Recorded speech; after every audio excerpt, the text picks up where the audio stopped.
Good morning, good morning, good morning, and welcome to day 14 of the Diddy trial. We are live as we are every day with this trial. And thank you for joining. Please like the live, leave a comment. If you're not a subscriber already, please subscribe. Appreciate the support so much. Today should be an interesting day. We're going to pick back up with Mia. And if you go by what I saw from the majority of people's feelings about how Mia was testimony went on Friday, I think most people feel that Brian Steele did a good job kind of poking holes in her credibility. Excuse me. And he's a part of the defense team. That is part of his job to do just that. So Mia will be returning to the stand today. And there's also, I know, going to be a security guard from the Intercontinental Hotel. His name is Eddie Garcia.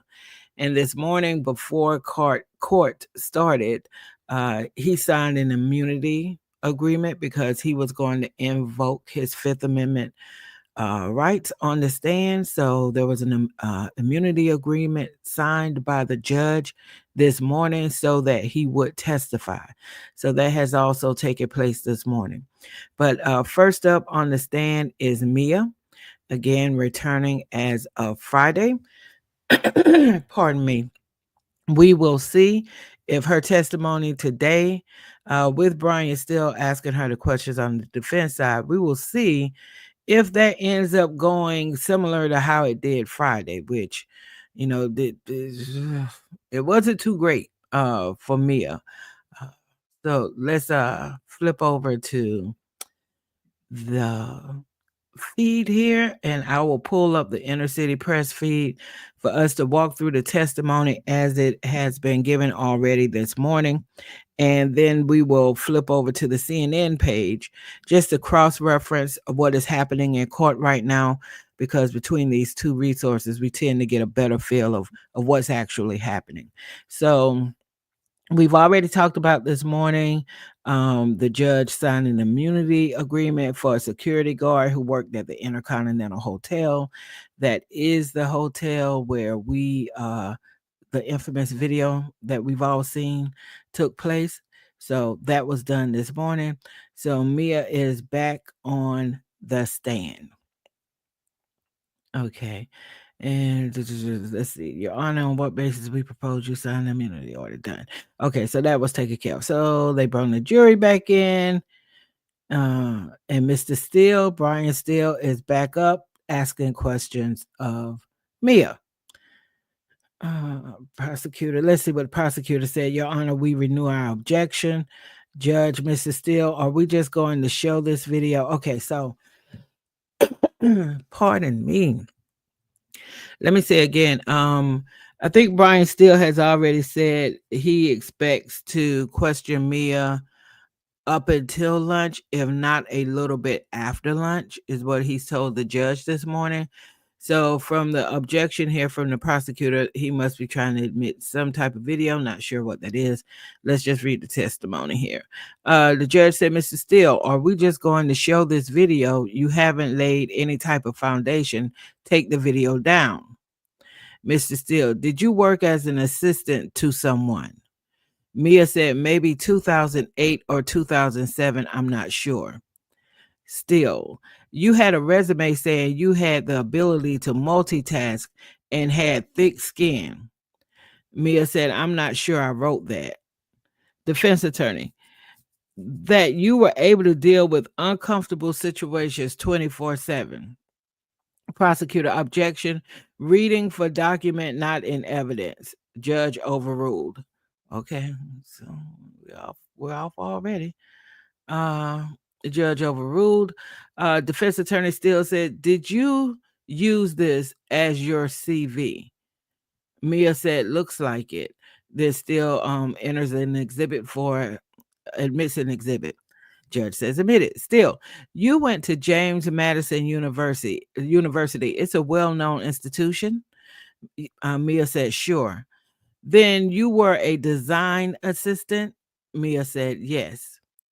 In 2008, 2009, you say you provided round the clock support, all personal and professional needs, keeping passports. They were all collected. Mia said, I don't exactly remember. I didn't travel. Brian Steele, but you traveled with Mr. Combs' companies? Mia replied, oh, yes. Defense attorney Steele. So when you said they had your passport, they had everyone's passport, true? Mia said, yes. Brian Steele, you are a strong person. Mia said, I'm good at teaching people, not necessarily at enforcing things. Brian Steele asked, are you a leader? She said, I don't know about that. Brian Steele said, you speak up for yourself? Mia said, no. But you empower other people, true? She said, yes. Let's look at your text messages in 1730 ETS. Okay, so that must be marking the exhibit. Mia said, I sound like me. Show the jury 1733. You left Mr. Combs employed by March 2017. Mia said, yes. What did you write to Mr. Combs for Christmas 2018? Please read it. Mia, Merry Christmas. I love you. And the New Year's, I love you. And the New Year's, I had just seen him at Kim's funeral. Brian Steele, you reached out to him? Mia, absolutely. Brian Steele, this 2019 message. Mia said, I wrote, I had a nightmare. I was being chased by R. Kelly and you saved me. Okay. Okay, Mia. Okay, Mia. Now, if I were on the jury and I heard Mia say that, y'all, I think she would have just lost her credibility with me. She would have just lost her credibility with me. Again, Brian Steele said this 2019 message, and Mia said, I wrote, I had a nightmare. I was being chased by R. Kelly and you saved me. Still, the person you say raped you saved you. Objection. Judge need to rephrase. Still, here, what did you write? Mia, sending you all the love in the world. Still, you were not in his grip anymore. Mia said it's psychological. Brian Steele, why do you keep referring to psychology? Why did you do this? Kim Porter's tragic death was 5 months before. Shy, were you reaching out? Why were you reaching out to Mr. Combs? Okay, let's read that again. Brian Steele said you were not in his grip anymore. Mia said it's psychological. Brian Steele, why do you keep referring to psychology? Why did you do this? Kim Porter's tragic death was 5 months before. Why were you reaching out to Mr. Combs? Mia said 5 months is not a lot. Brian Steele, what didn't you understand that Mr. Combs was brutal to you? How did you write this? The prosecutor objects argumentative. Judge said, Mrs. Steele, let's have a brief sidebar. Oh, he's going at her this morning. He is going at her this morning. Okay, they're back. Brian Steele said, now, May 14th, 2020, and you texted it to Mr. Combs, and you texted to Mr. Combs what? My heart is broken about Dre. In my spirituality, I know that when people are done with the physical world, is that they have completed their mission. I love you. Brian Steele, what's this about? Mia, he auditioned for the James Brown part that Chad Boseman got. I told Puff I'd email him videos of his audition. Brian Steele, you carried about a video camera? Now, hold on. So Diddy wanted to play James Brown in the movie? Diddy wanted to play James Brown in a movie. And earlier, Mia said she had a dream that she was being chased by R. Kelly and Diddy saved her. Okay. Okay. Um, okay, but okay, so she said, what is this about? She said he auditioned for the James Brown part that Chad Boseman got. I told Puff I'd email him videos of his audition. You carried about a video camera. Mia said he required me to do it. Pre iPhone, I was required. Brian Steele, do you have footage of Mr. Combs berating you? Prosecutor objects. The judge overrules. Mia, I would not have been allowed to record that. Brian Steele, do you have anything about Mr. Combs berating you? Mia, it would have violated confidentiality. Y'all, Mia to me is not a credible witness. I'm sorry. She's just not to me. Okay, Brian Steele, you have no text messages. Mia, they showed me one on direct. Still showing what? Puff saying F let's go to war. Still nothing else? Me only reaching out to other people in the office, things others had seen. Brian Steele, what did you write here? Mia, I wrote, we had so many funny memories. OMGGG. Brian Steele, anything in your phone about being brutalized by Mr. Combs? I don't think so. How would we find out? Prosecutor objects. The judge sustains. Brian Steele, Mia, didn't you have time away from Mr. Combs to write today? He sexually assaulted me. Wait a minute. Brian Steele said, Mia, didn't you have time away from Mr. Combs to write? Today he sexually assaulted me. Mia, I did not have time and would not have written that. Brian Steele, August 29th, 2020, he wrote you, glad you're well, love. Please send me the footage for the doc. Brian Steele, Mr. Combs let you go from your employment. Mia, I don't know why. It was confusing. I was called back. Brian Steele, here he says he'll only remember the good times. Mia, yes. Okay. We all caught up that fast? Could be. Okay, let's see if we maybe have something else here. Yeah. Okay, so while we're waiting on an update, let's go ahead and go over uh while we're waiting on the update on the X thread, I'll just run through what's on the CNN side as far as their daily in court updates to see if they have any additional context. Okay, so the defense team is going through text messages between Diddy and his former assistant Mia.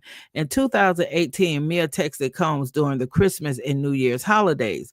Merry Christmas, love you so much, Mia wrote in one text. She had just seen Combs at Kim Porter's funeral. Mia testified. Porter, who shared 3 children with Combs, died in November 2018.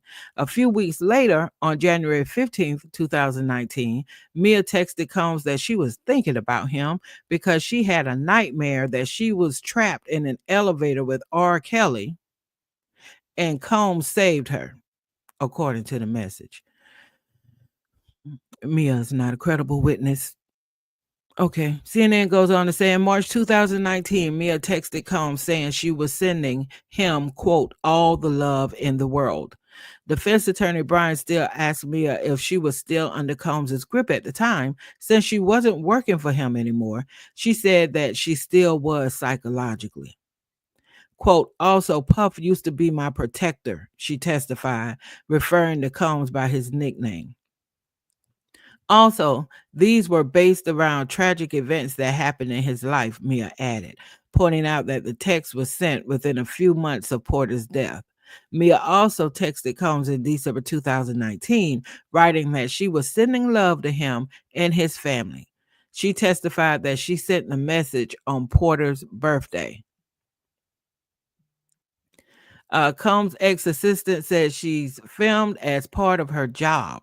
Okay, let me flip over to CNN side so you all can see what I'm reading from right now as we're waiting for the X thread to be updated.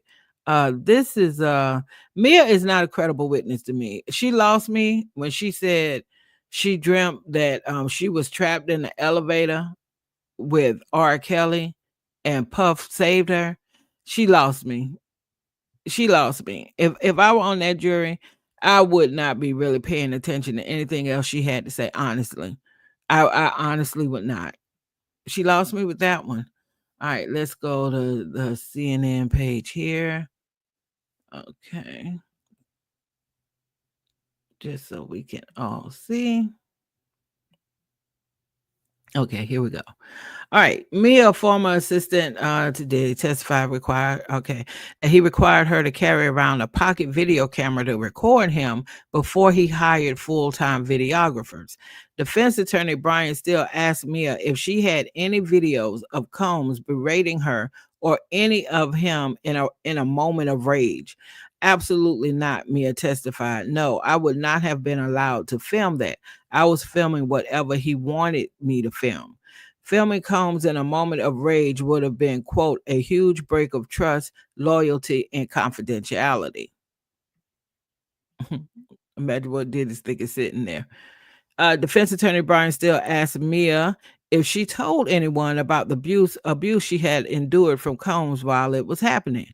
Quote, do you have anything where you contemporaneously wrote to a friend, family member, police officer, anybody, and said, this is what's going on? I'm being assaulted, berated, anything? Still asked. Quote, no, the only time I reached out for help was very subtly to people in the office, but not disclosing things that other people had not witnessed, Mia responded. No, I would never. She's also coming across as she's like, I respected the confidentiality. No, I would never betray his trust that way. This lady, I'm sorry. I think this lady is a whack job. I do. Okay, Steele went on to ask Mia if the text messages shown today, including instances where she sent him holiday greetings and said, quote, I love you, demonstrate almost a loving relationship between Mia and Combs. I'm sending him my support and love. Yes, Mia said. Mia said that nobody around batted an eye when former boss Sean Diddy Combs misbehaved. He was still praised by everybody in his circle and in public, she testified. I was always constantly seeking his approval. He was my authority figure, my only authority figure, Mia said. Y'all, Mia is not a credible witness to me.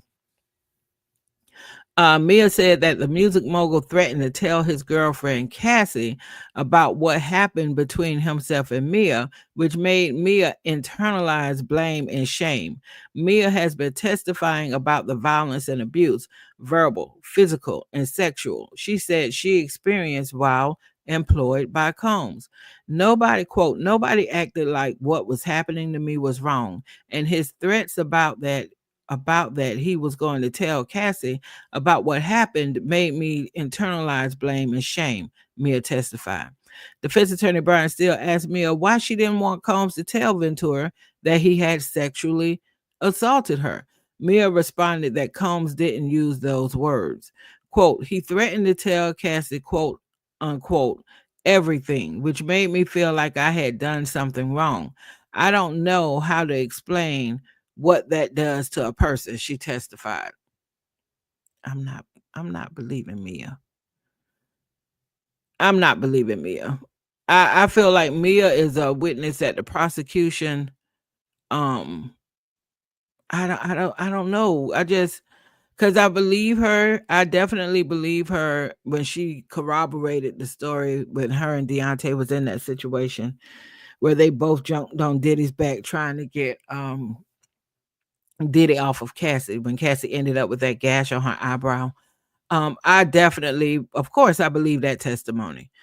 But this what she's doing right now, all of this what she's doing right now and what she did on Friday, it's just making me look at her side eye. So right now, the only thing that I feel like okay, 100% confident in her testimony, but she talks about the crazy hours and so on. Of course, I believe that other assistants have also testified to that in the extreme expectations in the workplace. Other assistants have also testified that about that.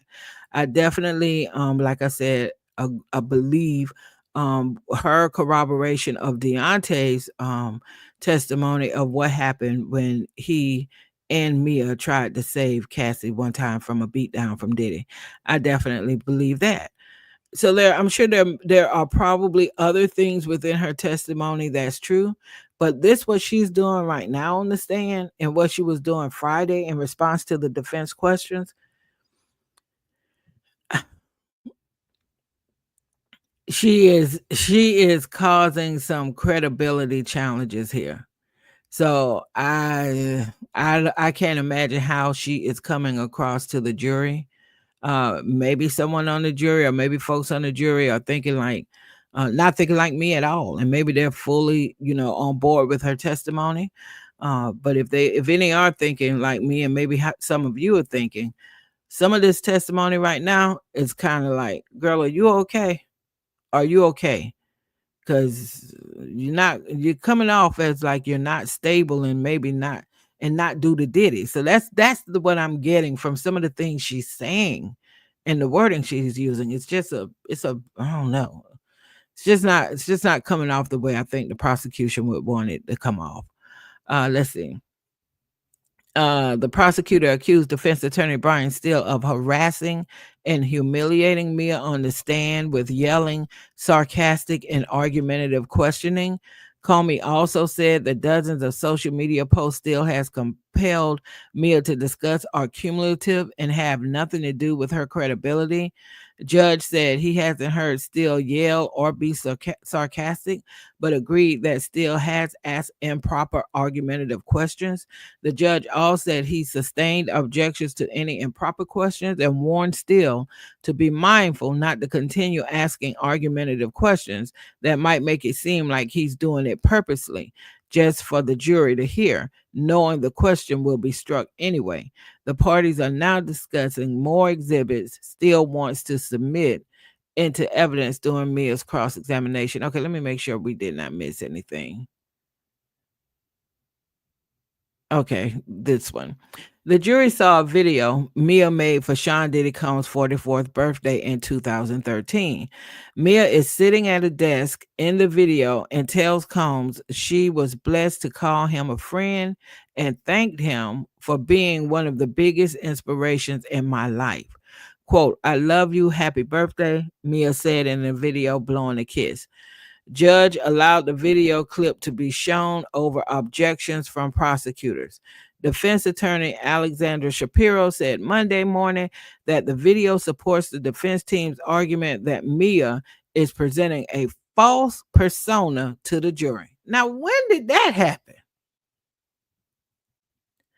When did that happen? I'm gonna have to find out. When did that happen? Because if you remember, the defense wanted to get this video in, and the judge would not allow the video in, but he would allow them to ask her about the video. So, what did I miss? When was this allowed to come in? And the defense did make the case at that point. I captured this in my key moments video that's on the channel. It's a shorter video about Mia's first day of testimony.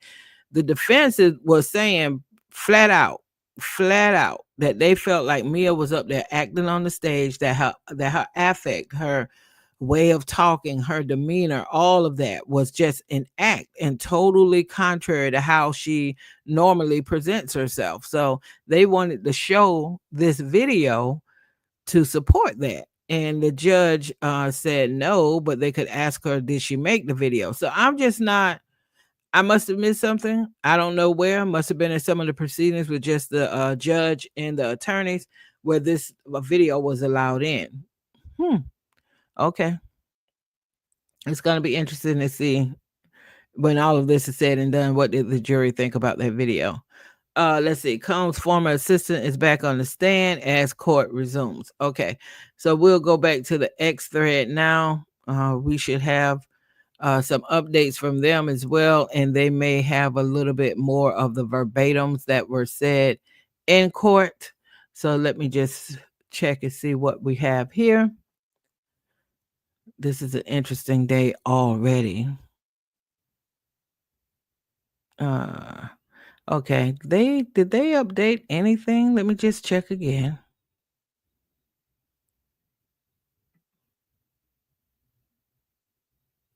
All right. It doesn't appear that we have anything.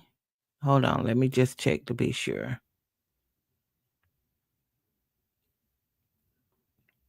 Okay. On the, I think we have some. What's about this here? Okay, let's pick up here where on the text thread on the X thread where Brian still said, "Do you have any footage of Mr. Combs berating you?" Mia said, "I would not have been allowed to record that. Do you have anything about Mr. Combs berating you?" And she said it would have violated confidentiality. You have no text messages. They showed me one on direct showing what? Puff saying F, let's go to war. Nothing else? Only reaching out to other people in the office, things others had seen. What did you write here? I wrote, we had so many funny memories, OMGGG. Anything in your phone about being brutalized by Mr. Combs? I don't think so. How would we find out? The prosecution objects. Of course they would object. Oh, they would object to that. Excuse me. Brian said, Mia, didn't you have time away from Mr. Combs to write, today he sexually assaulted me? Mia, I did not have time and would not have written that. Still, August 29th, 2020, he wrote to you, glad you're well, love. Please send me the footage for the doc. Okay. Brian Still, Combs let you go from your employment. Mia said, I don't know why. It was confusing. I was called back.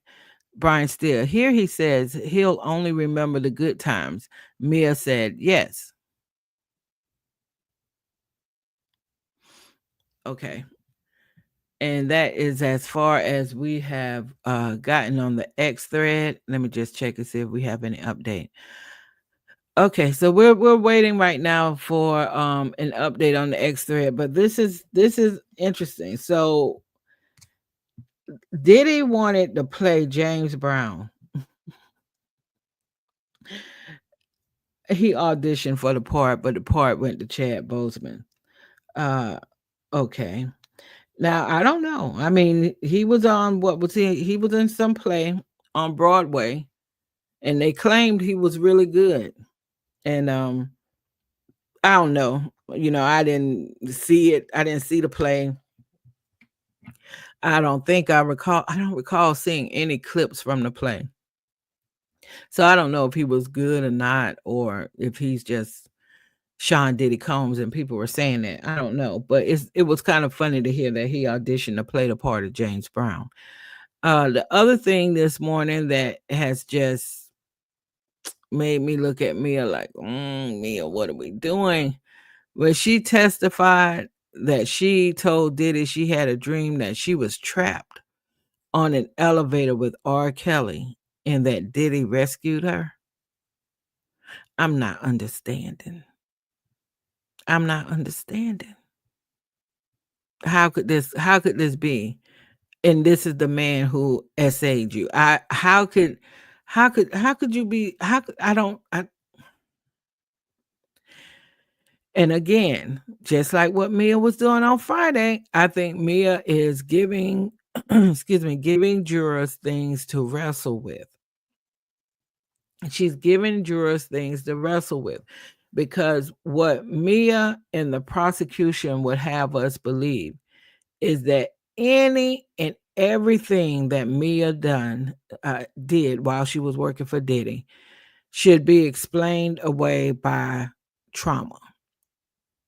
Trauma by the things that she allegedly, why can I not talk? Get it together, Sandy. That she allegedly experienced at Diddy's hands, right? So I just think she's just giving the jury things to wrestle with. Now, at this point, it is 11:35 Eastern Standard Time, so they're probably about an hour out from lunch. And Brian Steele said he expects to question Mia through lunch or up until lunch or maybe a little bit after. I don't know. By the pace of what we're getting on this X thread as far as what's happening in court, I wish they could wrap up sooner because I mean, I think Brian Steele is questioning her in a way where the type of damage he wanted or hoped he would do I think he's already done that. So now it just kind of feels like piling on, but I guess again that's what they're paid to do on the defense side.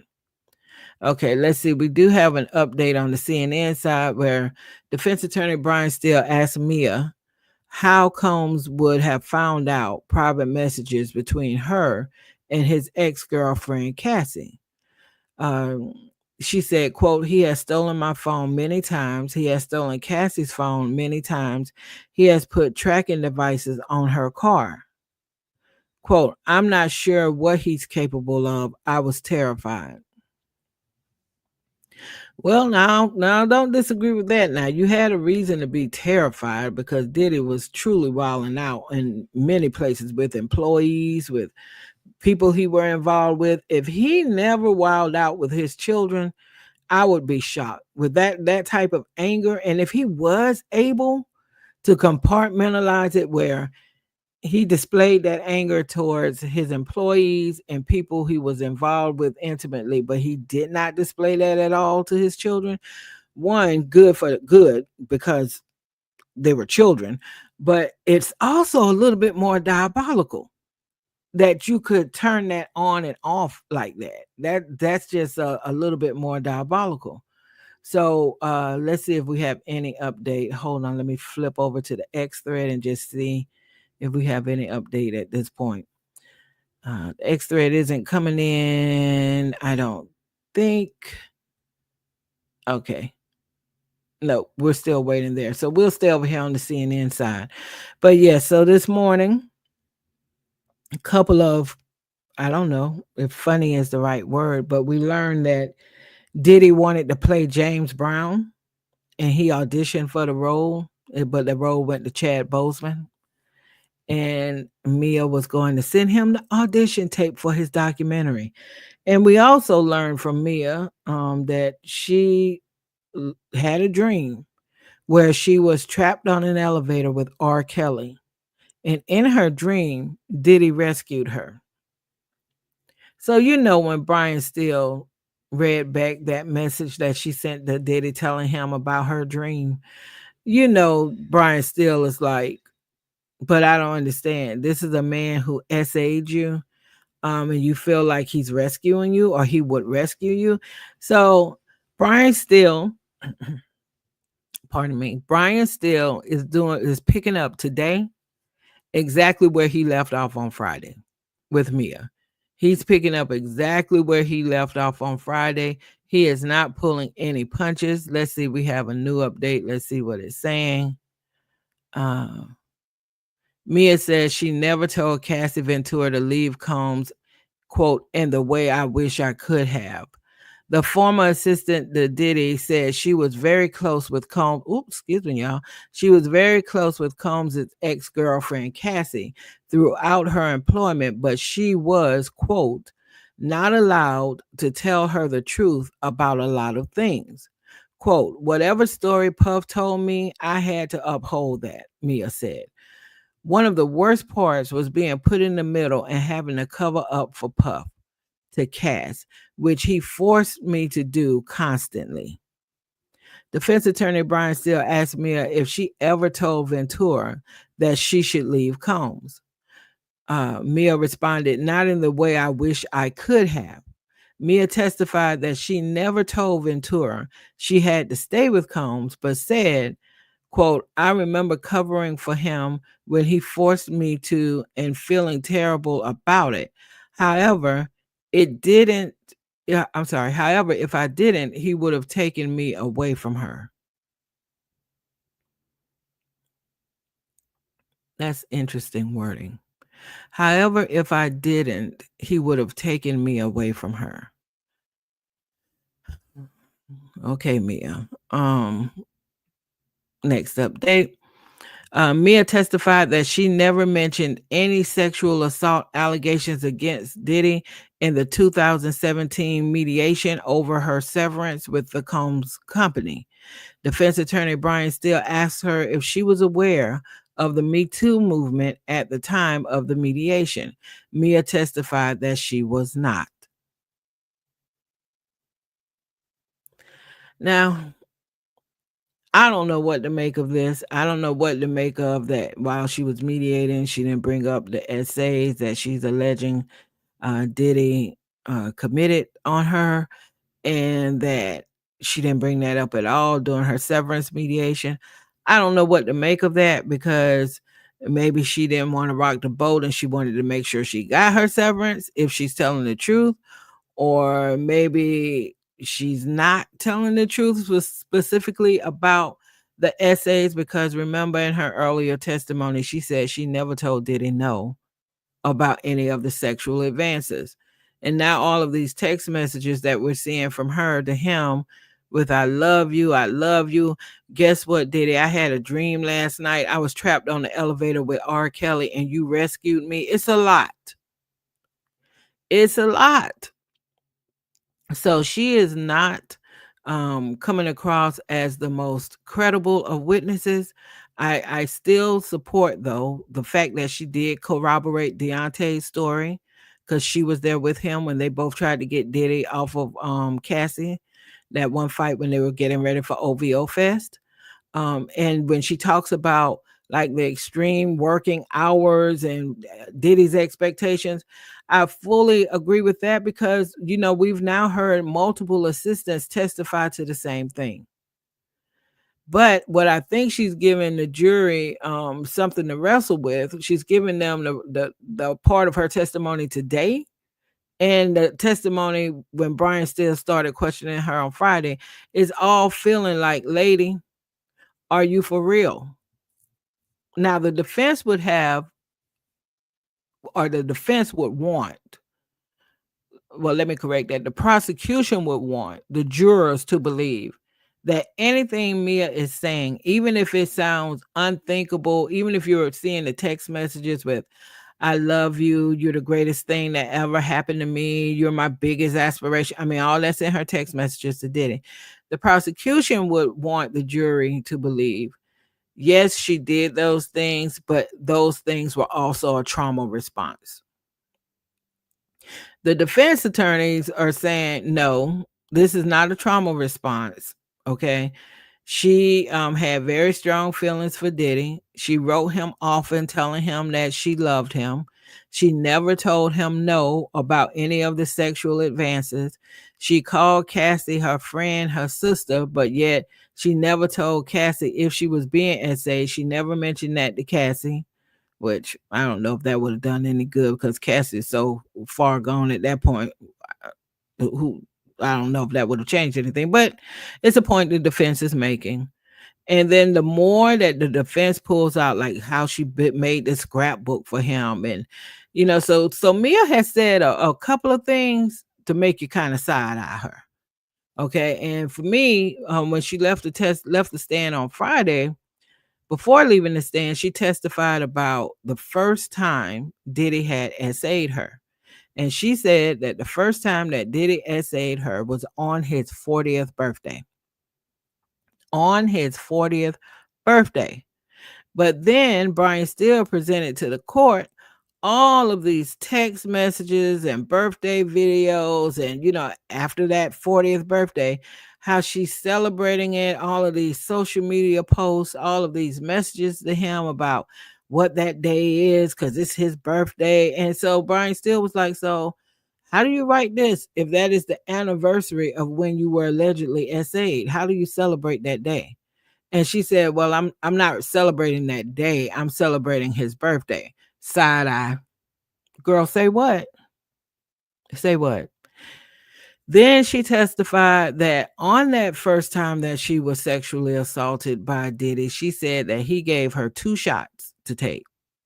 And she said that these shots hit her in a way that other shots had not hit her before. She described how she was feeling. She described what took place between her and Diddy when he essayed her for the first time after giving her those 2 shots. And then she said next thing she knew, she woke up in a room in a chair. That's what she testified to the prosecution. So when Steele asked her, she said, so you're saying you were drugged? She said, I didn't say that. Side eye.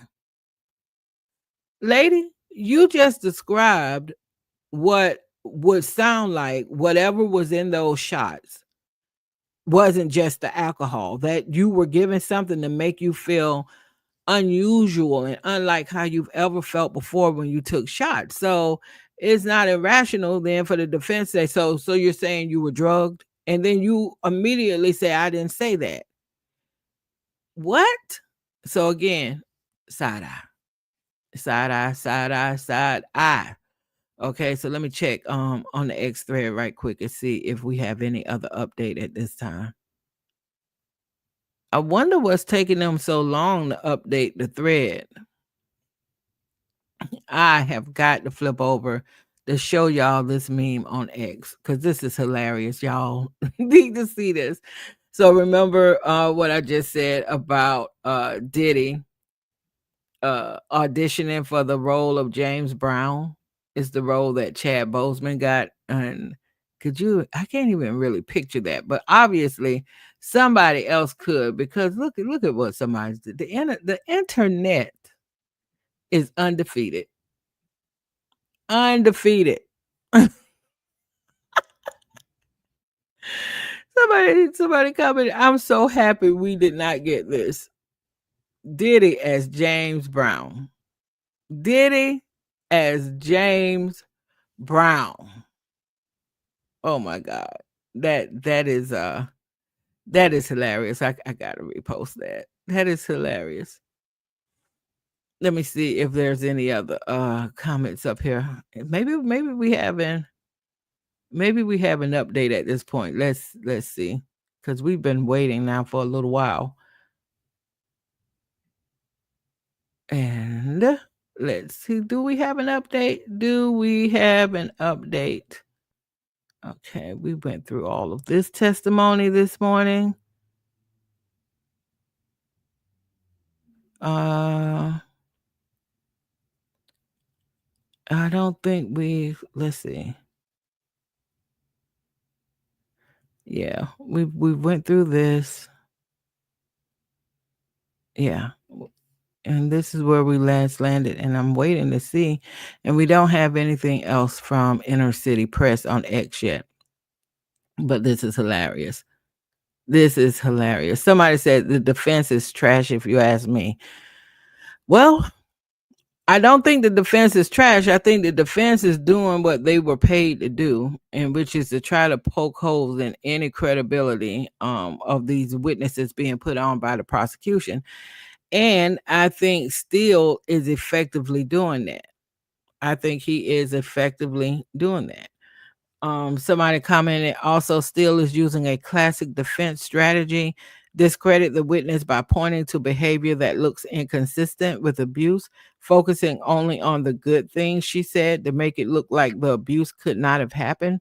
By the look of it, he's doing a great job. I agree with it. I agree with that. I agree with that comment. Regardless if you like it or not, I agree with that comment that Brian Steele right now is doing a good job of making Mia look inconsistent. And I think he's doing a good job of that right now. Another comment here: jury needs to understand that Mia's messages don't prove she wasn't abused. They show that she was in a complicated, possibly dangerous, emotional, and professional situation where she had to play along to survive.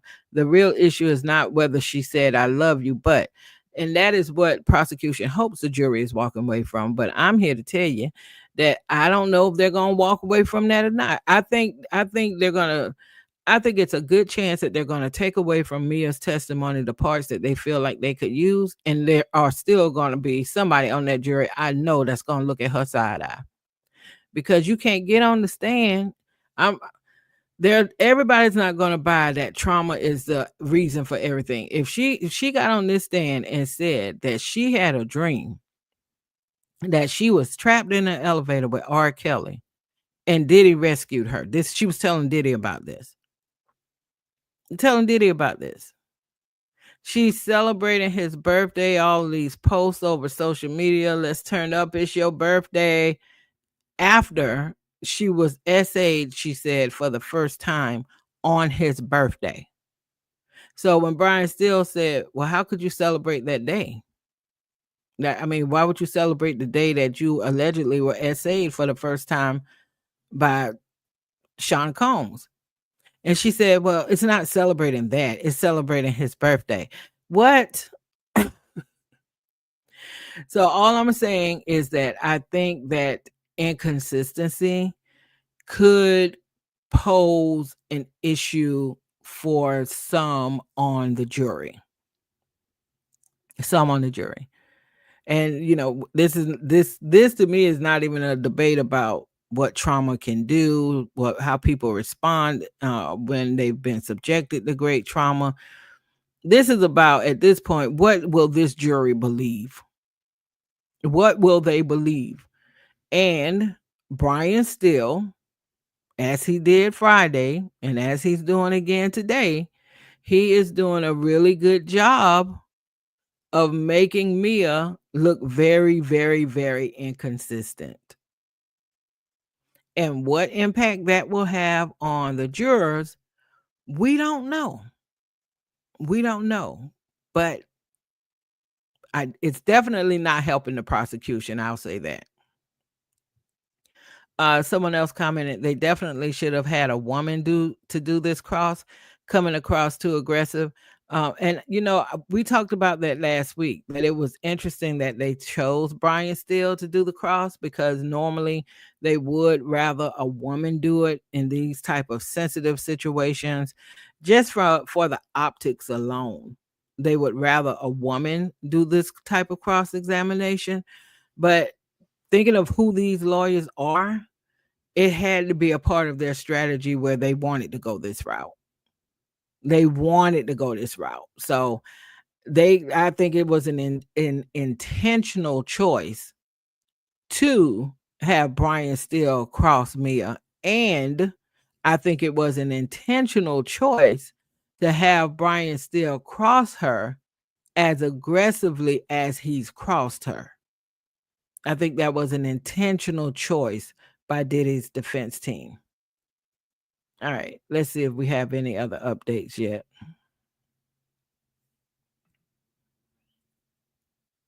Okay, not yet from Inner City Press. Matter of fact, I think I'm gonna go out of Inner City Press and come back in to see maybe my system isn't updating appropriately. Yeah, because that's something from 47 seconds ago. Let me just make sure that I am updated here. Okay. All right. So let's see. So why did you hire her? We didn't. Did you meet the prosecutors in January? Okay. Okay. Wait. I feel like let's see. Hold on. Let me just check and make sure. Uh,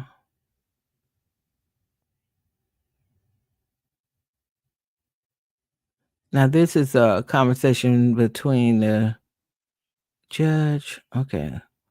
Let's see. I think they must have taken a break, and that's why we weren't getting anything.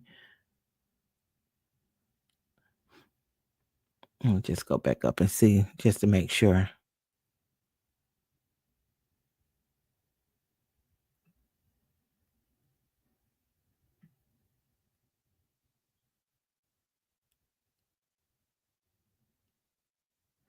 Hmm.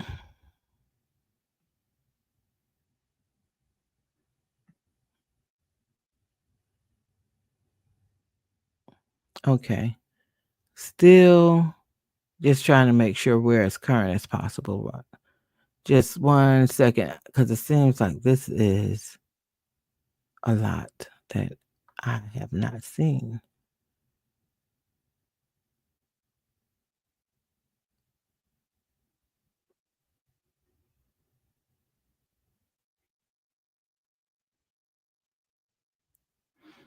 Okay. We read that part, read that part.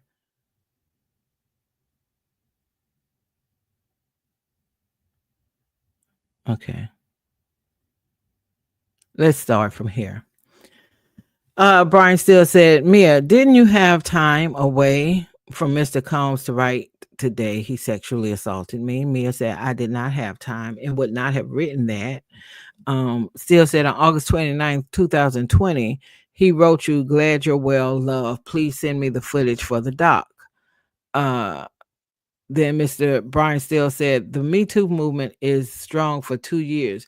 You could say, I remember the bad times, right? Mia, I would never have said that.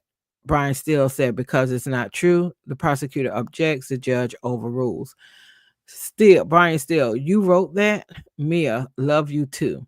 Mia, I wrote so many crazy things like Mick Jagger trying to take me home in that baccarat game, my pink bedazzled iPhone. There are trillions of stories. Of course, I'll send to you. I was bamboozled by Heather. Remember the scrapbook I made you? I've got you. What? Mia said she wrote. Okay, Mia said I wrote so many crazy things like Mick Jagger trying to take me home and that baccarat game, my pink bedazzled iPhone. There are trillions of stories. Of course, I'll send to you. I was bamboozled by Heather. Remember the scrapbook I made you? I've got you. Brian Steele said, why didn't you write you bamboozled me? Mia said, because I was brainwashed. Brian Steele said, by whom? She said, Puff. Brian Steele, how did he bamboozle you with a part of his body in you without your consent? Oh,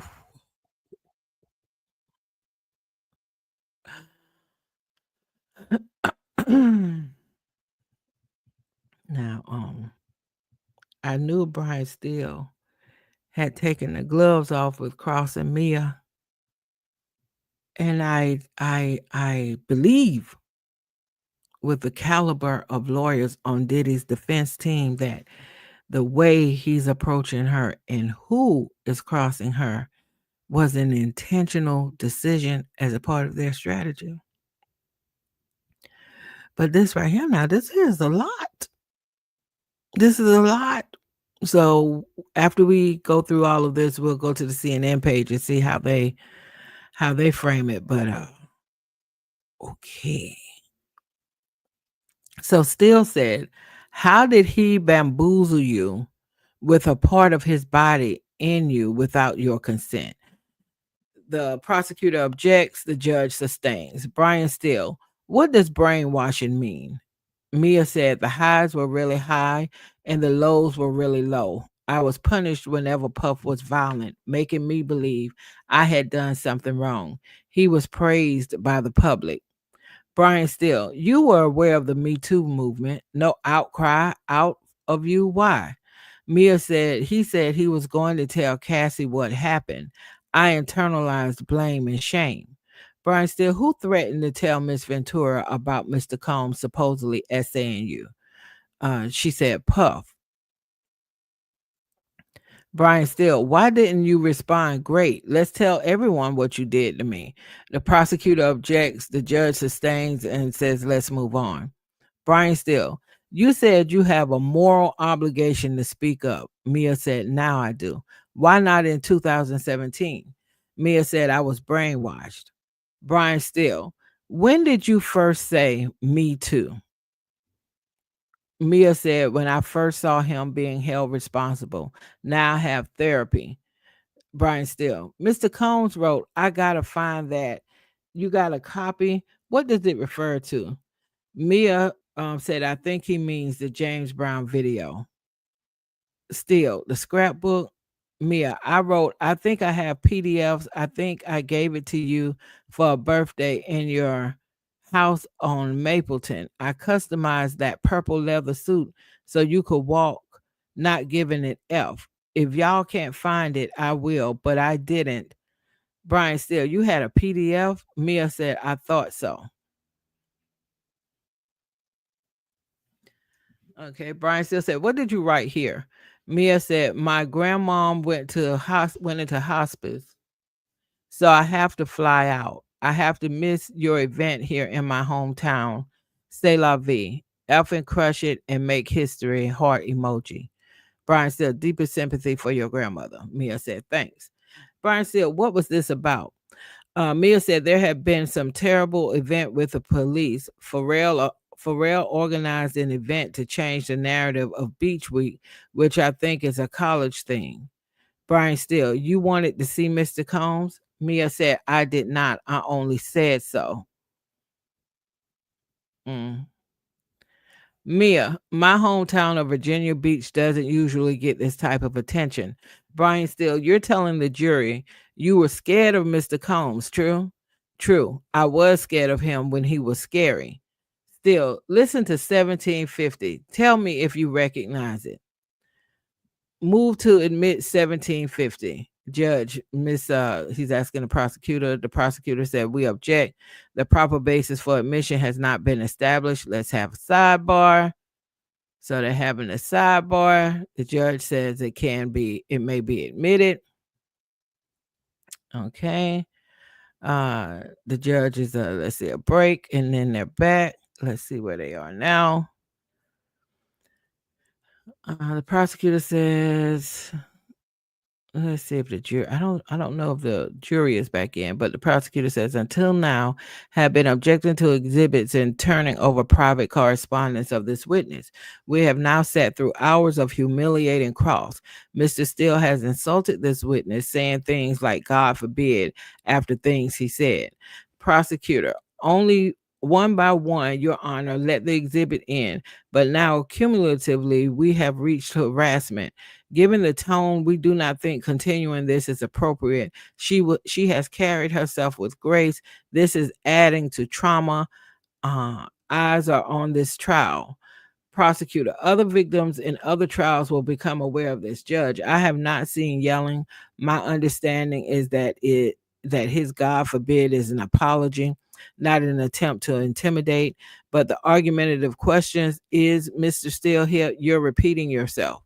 Judge, if you are asking questions just to ask them, I'm going to tell you to move on. Understood? Uh, Brian Steele said, I understand. Judge said, I don't see improper treatment here, Miss Comey, but I will continue to watch. Steele said, I saw paragraphs, and then he references something. Judge said, I can see them. Prosecutor, we don't have stamped version of these. Do you have the photos? The prosecutor said yes, but we won't know which one you are referring to. The judge said, Mr. Steele, why don't they have stamped copies of these? Steele said, only saw this morning. The judge, just show them to me one by one. Next. Mr. Steele, what is the relevance? Brian Steele says, impeachment. She said she had no time for herself to tell others. These images show Mia with friends and family over the years. Judge, why would baby showers have relevance? Why not just ask questions about this? Why show these? Brian Steele, because I like to do the impeachment that way. Judge, absent any further showing, they are excluded. Now that was funny. Brian was trying to get those pictures in, and Judge like, you not, I like this how I like to do it, Judge. He's like, no, that's excluded. Admit them for the record. Judge said no. Brian Steele said, we want them in if there's an appeal.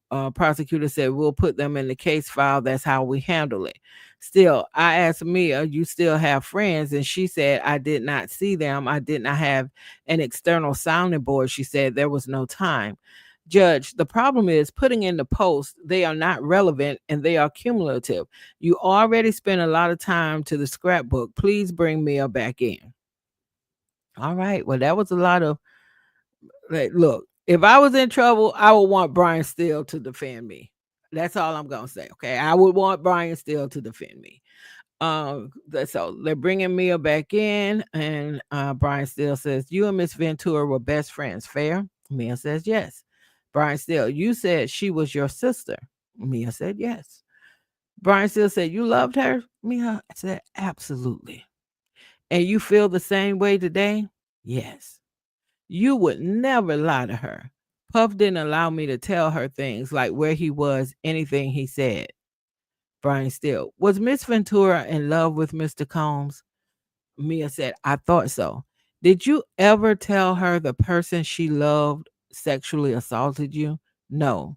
Do you remember telling Mr. Combs's brain needs to be rewired? May we have a sidebar? The judge said, "You may." Okay, now what y'all doing now, lawyers? Okay, that bad. All right, Brian Steele, why would you cover up for Mr. Combs to Miss Ventura? Why writing that Mr. Combs is just misunderstood? The prosecution objects. The judge says, rephrase. Brian Steele, did you tell Miss Ventura she needs to stay with Mr. Combs? Mm, mm, mm, mm, mm. Did you do that, Mia? Did you do that? Did you tell Miss Ventura, your best friend, your sister, that she needs to stay with Mr. Combs, considering everything you're alleging here? Mia said, I don't remember that. Mia, he could find out what I was telling her. Brian still said, how? Mia said, he has stolen my phone and Cassie's phone many times. He's put tracking devices on her car. Brian still said, but you were alone with Miss Ventura. She said, yes. You sued Mr. Combs for $10 million. Mia says, it was mediation. My lawyers ended up getting 200,000. You got $200,000? Yes. Please look at the screen. Is that your social media account? Mia said, looks like a text message. Sounds like me. Still, your text message to Mr. Combs. Mia said, I don't remember sending this. Brian still said, you are in a tutu, and Mr. Combs appears to be holding his private parts. In Miss Ventura's lawsuit, she alleged sexual abuse. Yes.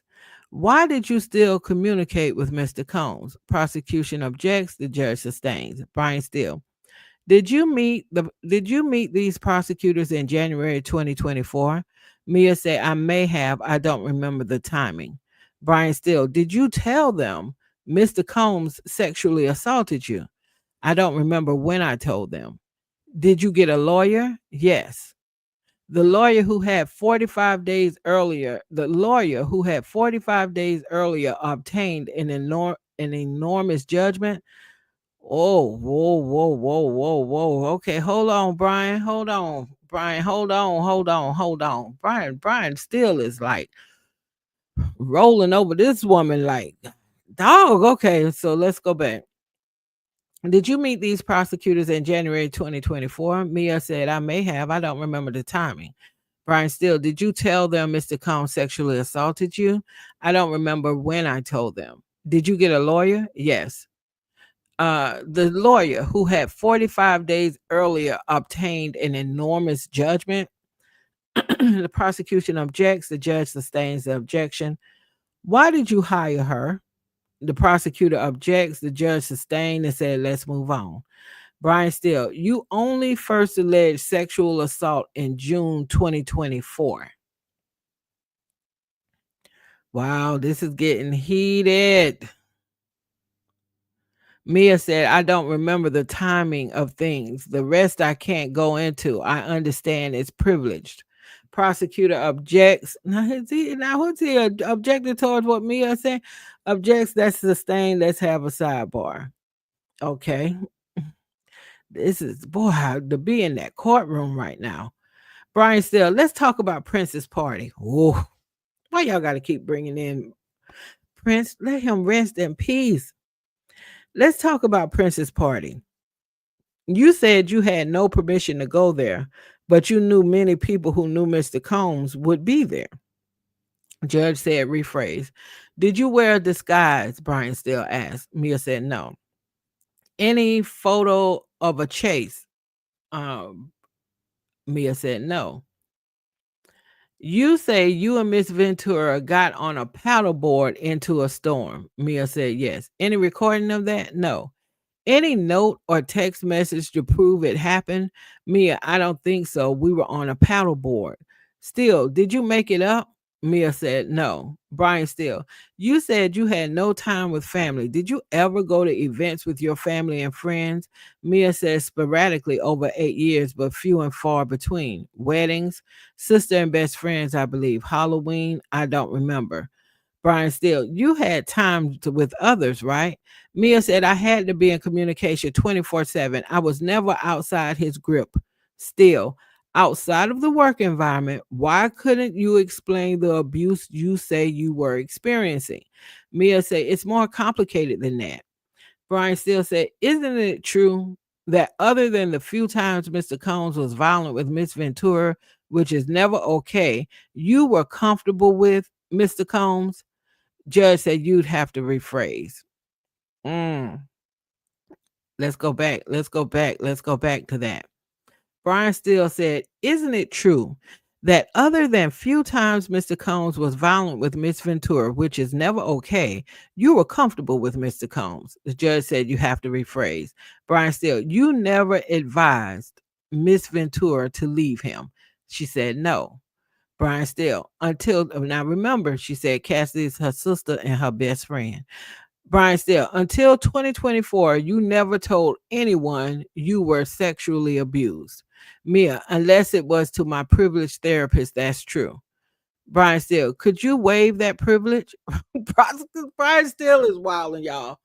Brian Steele is wilding. Prosecutor objects. The judge tells Brian Steele to move on. Still, you joined the Me Too money grab against Mr. Combs. Oh, Brian Steele. Brian, oh my gosh, Brian. Wow. Okay, so let's go back. He said until 2024, you never told anyone you were sexually abused. Mia said, unless it was my privileged therapist, that's true. Could you waive that privilege? The prosecutor objects. The judge tells Brian to move on. Brian Steele, you joined the Me Too money grab against Mr. Combs. The prosecutor objects. Brian Steele, you knew Miss Ventura received money from her lawsuit against Mr. Combs. Mia said it was public. Brian Steele, but you speak with Miss Ventura. Mia said, never about anything I discussed with the government. Brian Steele, how would we know that? Wow. Wow. Prosecutor objects, the judge sustains. Brian Steele, let me show you documents. Read it to yourself. In your honor, could we have a sidebar? Brian Steele is cooking, y'all. So while we wait on that update, let me check over and see what is on the update on the CNN side. Brian Steele is cooking. Brian Steele is cooking. Uh okay, let's see where we left off here. On the CNN side, they said the jury saw a message Mia sent Diddy for his birthday in 2023. Remember, the birthday is the anniversary also of when she said she was first sexually assaulted by him. The message included a photo of the two of them, which Mia posted for Combs' birthday in 2014. She testified that she did not remember sending that message. Mia testified the lawsuit filed by Cassie and one of his accusers against the music mogul was made public 12 days after that message. In her federal lawsuit, Ventura accused Combs of sexual assault and years of abuse. Mia testified that she did not initially tell prosecutors and federal investigators about the sexual assault allegations against her former boss. Mia testified that she definitely did not tell them before she had a lawyer. Defense attorney Brian Steele suggested that Mia did not tell prosecutors about the sexual assault allegations until June 2024. Quote, again, I don't remember the dates, but I do remember that horrible conversation, Mia testified.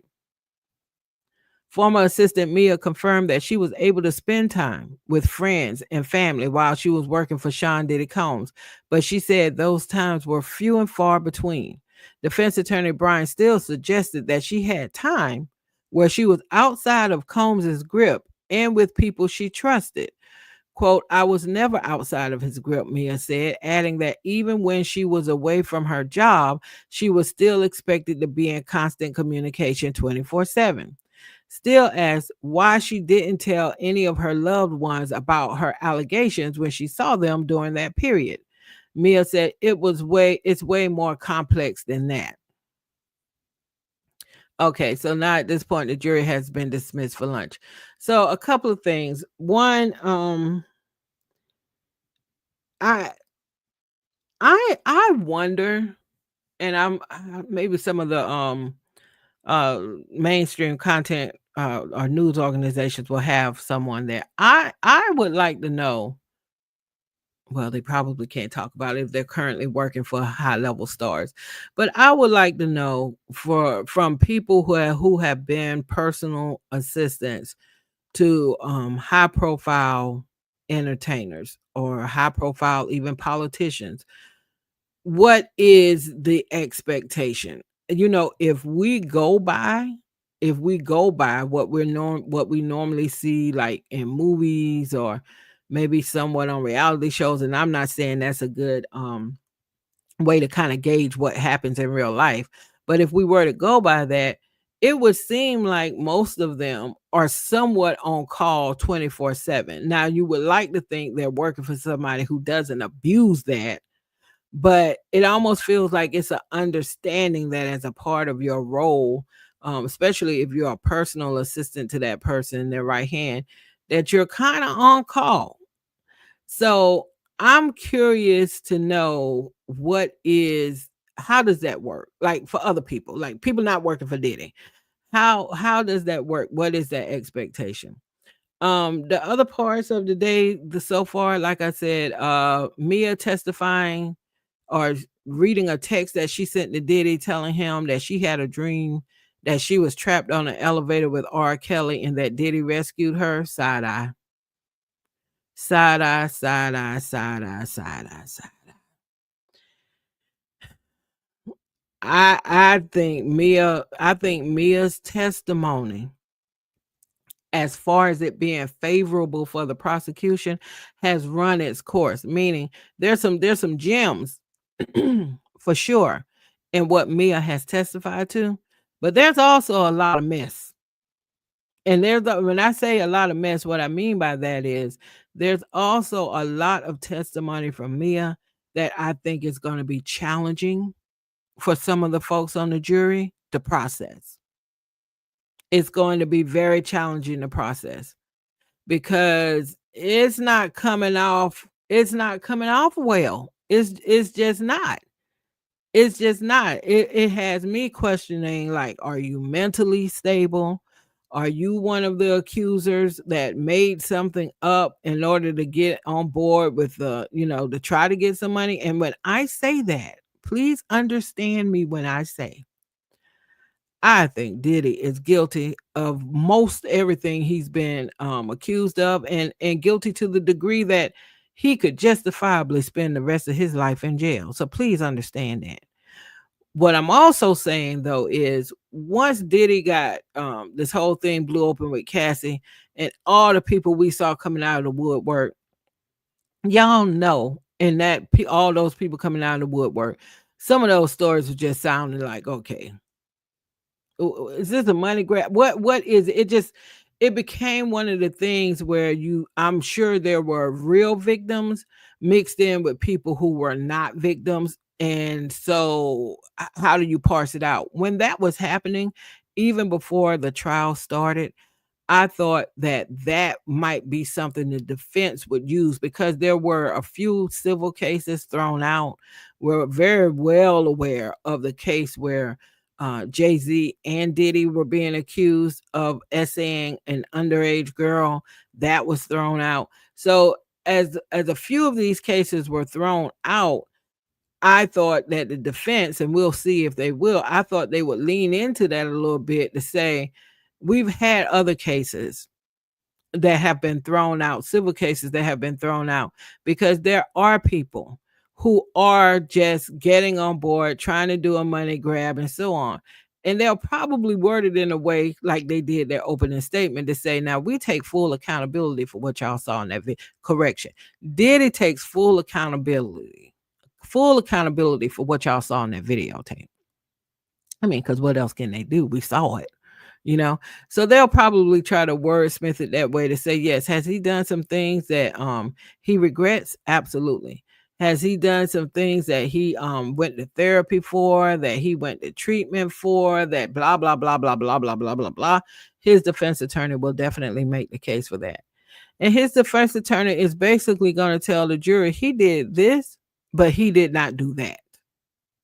He did this, but he did not do that. And I think when you get somebody on the stand like Mia, who seems very credible in some parts, but not credible in other parts, and there is an inconsistency, all I'm saying is that definitely gives the jury something to wrestle with. Something to wrestle with. It's 12 people on that jury, and everybody is not thinking alike. Everybody on that jury, I do not believe at this point, are 100% locked in on what parts of certain things went down, who's telling the truth, what was consensual, what was not. Hopefully, all of them are locked in that Diddy was violent and definitely towards Cassie. I mean, now they would have to connect that to coercion and other things that he's actually charged for, because domestic violence, as we keep saying, isn't one of his charges, but that violence and not allowing people to move around freely, the kidnapping and so on, all of that can be tied back to some of these other charges. Okay. And so Mia to me is just she's just causing some challenges for the prosecution today.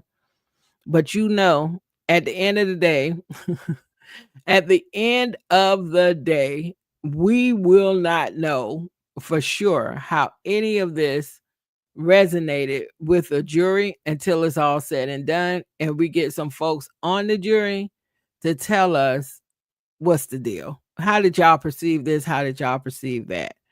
So let's see. The judge excused the jurors for lunch break. Let's see. They'll probably be back by 1. That's what they've normally done. What time is it here on the East Coast? It is 12:22. Oh, they might be back a little bit before 1, because I think they've been taking like 30-minute breaks. Let's see if we have anything else. And I'll check and see if we have any update on CNN. What we normally do at this point is kind of tap into if Law and Crime is having a lunch conversation. We would normally tap into that. And I don't see at this point if they have anything going on there. So I have an article though that I thought you all might find interesting. So let me switch over to that while they are on lunch break. Just some people in this stuff, man, they're gonna keep trolling to the end. Okay, to the end. Let me share my screen with y'all for a second here.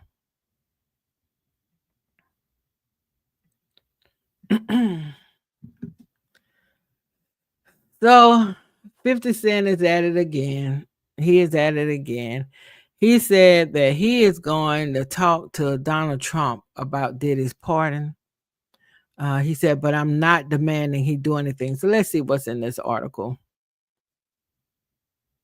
50 Cent's going to the Oval Office eventually to have a chat with Donald Trump about Diddy, telling fans he plans to share his raw thoughts with the press, but not to convince the president to take a pardon off the table. 50 Cent, you do too much. The rapper has put up a flurry of posts about the president saying during a recent interview that he will consider pardoning Diddy if the mogul is convicted.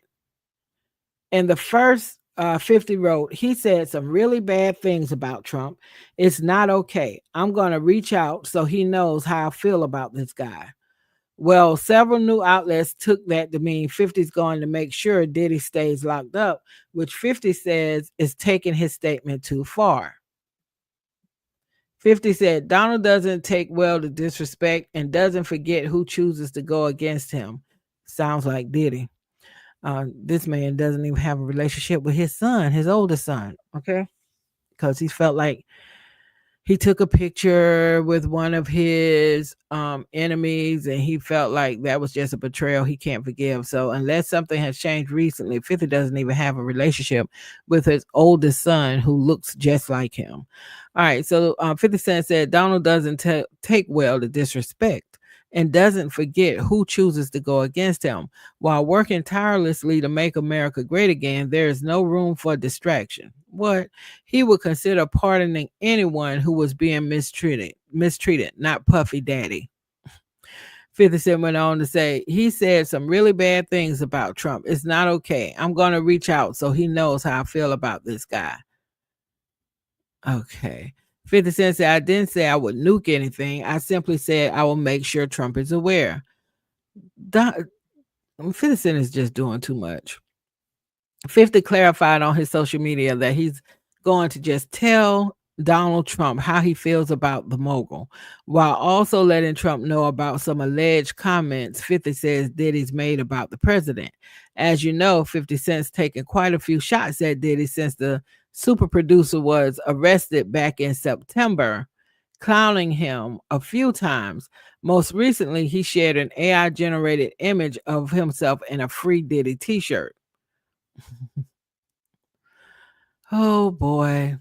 As you know, Diddy's in the middle of his federal trafficking trial with a former assistant using a pseudonym Mia testifying against him.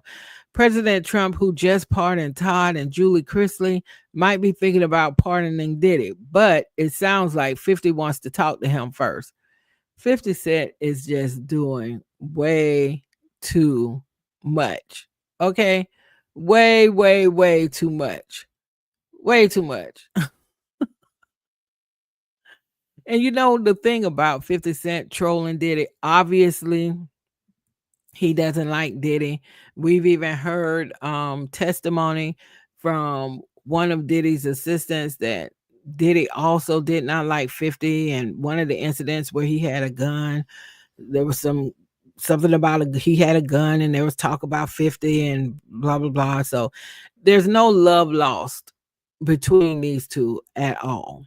But this is also one of these situations where it's like 50, don't do too much, because we know, excuse me, we know what you've been accused of in the past, especially by the mother of your first child. So, I'm just saying, don't do too much. Don't do too much, because I don't know if that's a glass mansion you living in over there. So you might want to just pump your brakes just a little bit. Just a little bit. Because there are some stories out from your ex that goes along the lines of DV. And so you might want to pump your brakes before the shoe is on the other foot. Okay. Let's see if there's anything else going on. I'm still waiting for Law and Crime TV to come on and see what's their opinion of Mia's testimony. What is their opinion of Mia's testimony at this point? Uh I think it's bad. I think her testimony right now is not good at all. To what extent, if any, that's impacting the jurors, we will not know until it's all said and done. But I think I don't think it's a good thing. So I can just read with you all while we wait to see if Law and Crime pops up anything for the lunch break. CNN's recent update. They said Mia, a former Combs employee who is testifying under a pseudonym, resumed cross-examination by the defense this morning. Here's what she said today so far. Psychologically under Combs's grip. Combs's defense attorney Brian Steele questioned Mia about several text messages she sent to Combs between 2018 and 2023. In one message, Mia wished Combs happy holidays and told him, quote, I'll always be here for you in any capacity. In another, she wrote that she was sending him, quote, all the love in the world following Kim Porter's funeral. When asked why she sent Combs these messages after her employment had ended, Mia testified that she was still psychologically under Diddy's grip. Capturing footage. While she was his assistant, Mia testified that Combs required her to carry a flip camera to record him before Combs hired full-time videographers.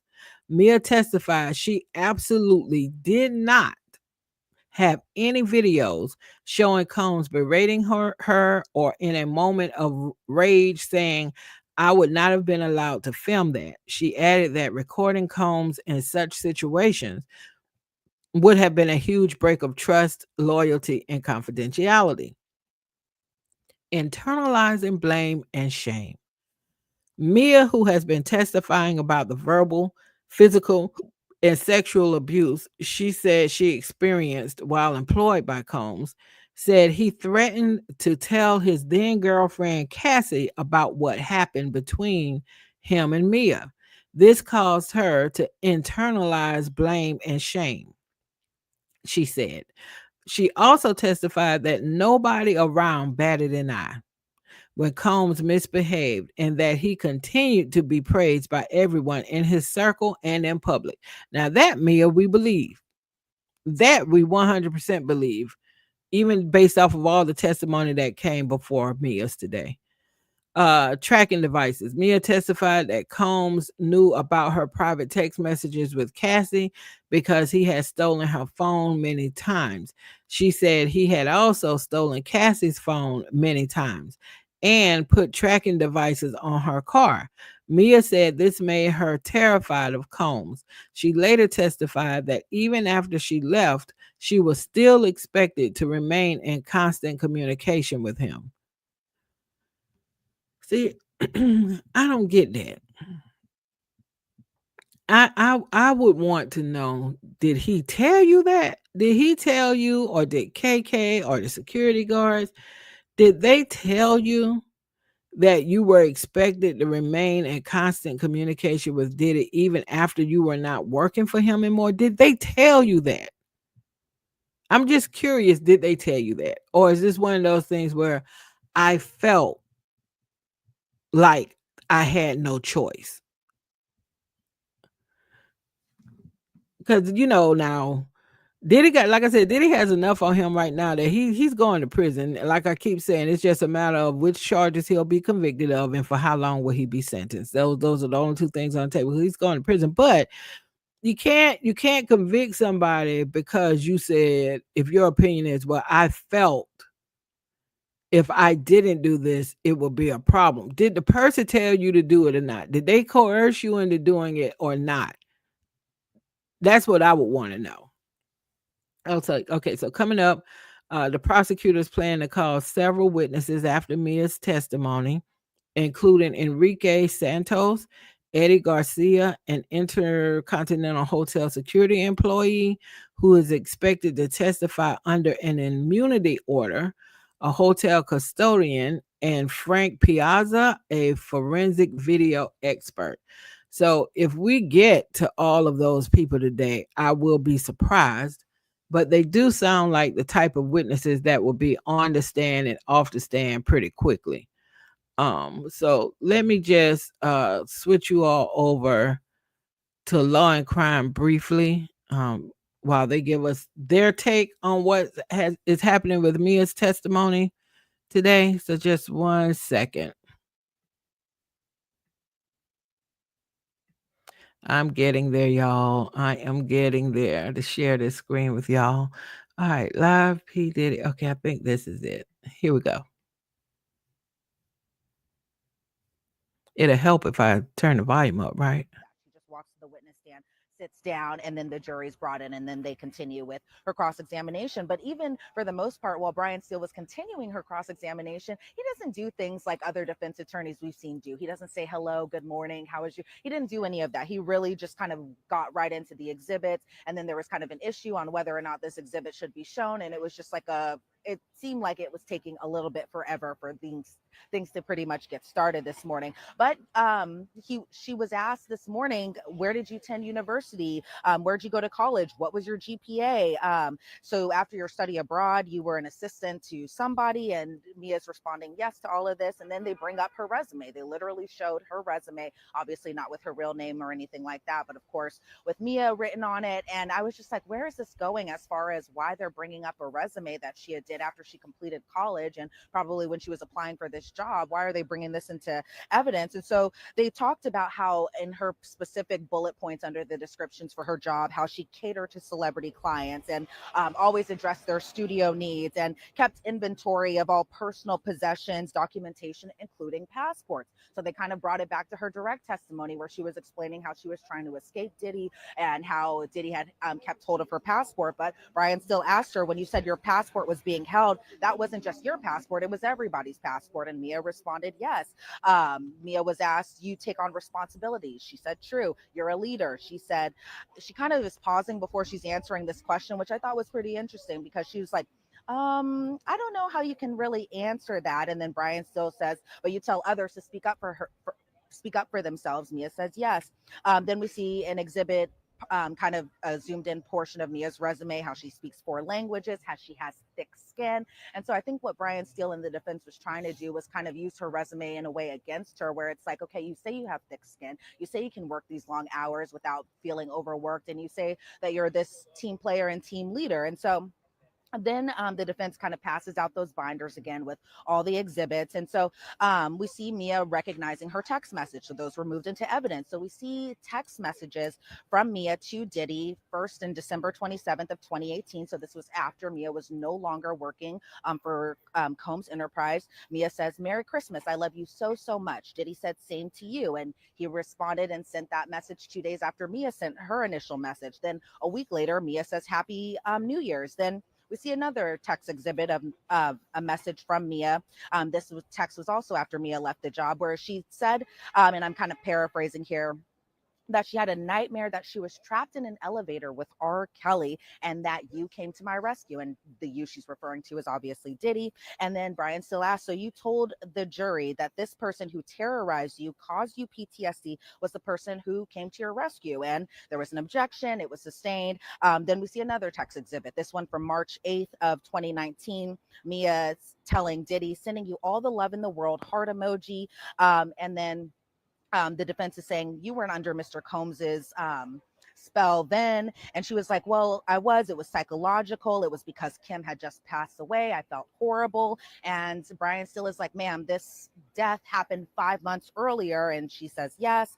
Why did you continue reaching out? And so that was kind of the gist of where we were going with it. We saw more text exhibits from March 8th. We saw, or excuse me, not this past March 8th, but we saw text exhibits from March 8th of 2018 or 2019, I believe. We saw a text from New Year's Eve from 2019 from Mia to Diddy. We saw another text May 14th of 2020, a text to Diddy 3 years after Mia had left, where Mia said something along the lines of, Puff, my heart is broken about Dre. You are one of the most influential people. I know it's excruciating. I will always be there. We see another message from Mia to Diddy about Chadwick Boseman's death.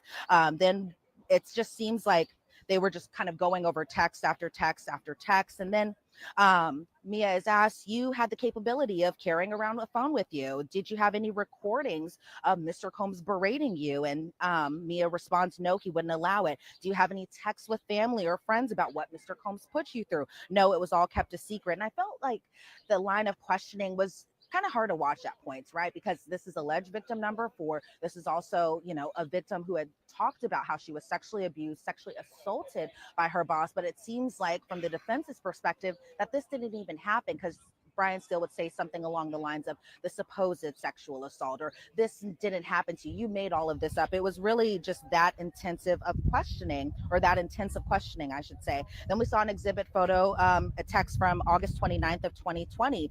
Mia saying, life is effing insane. It happens for a reason, that I've been tapping into spirituality.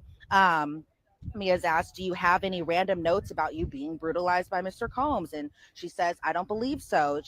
She's asked, do you have any notes that Mr. Combs was violent towards you and unprofessional towards you? She said, no. Did you write in your notes today that Mr. Combs sexually assaulted you? Mia wrote, no. You sent these messages, and the Me Too movement was strong for 2.5 years, and these messages were sent in 2020. why didn't you respond, or that you remembered all the bad times that you had had with Mr. Combs? Is it because it's not true? And Mia said, I didn't lie in this courtroom. Everything that I said is true. And again, it was a little harsh to kind of watch, because again, it just seemed like from the defense's perspective that they were really kind of painting Mia out to be this liar, that she made things up, that Mr. Combs or Diddy never sexually assaulted her, that these events didn't happen, because why is she sending these text messages saying love you and happy New Year's, happy Merry Christmas, and just sending him good wishes even after the fact. And so Mia's asked constantly, why didn't you say that Mr. Combs bamboozled you? And Mia responds, I was still brainwashed. Steele asks, what does brainwash mean? And Mia says, I was in an environment where highs were high. I would try so hard to get back into that good space. I felt like I had done something horrific by going to mediation, like I did something wrong. I was constantly seeking his approval. He was a constant authority figure, the only authority figure that I guess she had had. And so it, to me,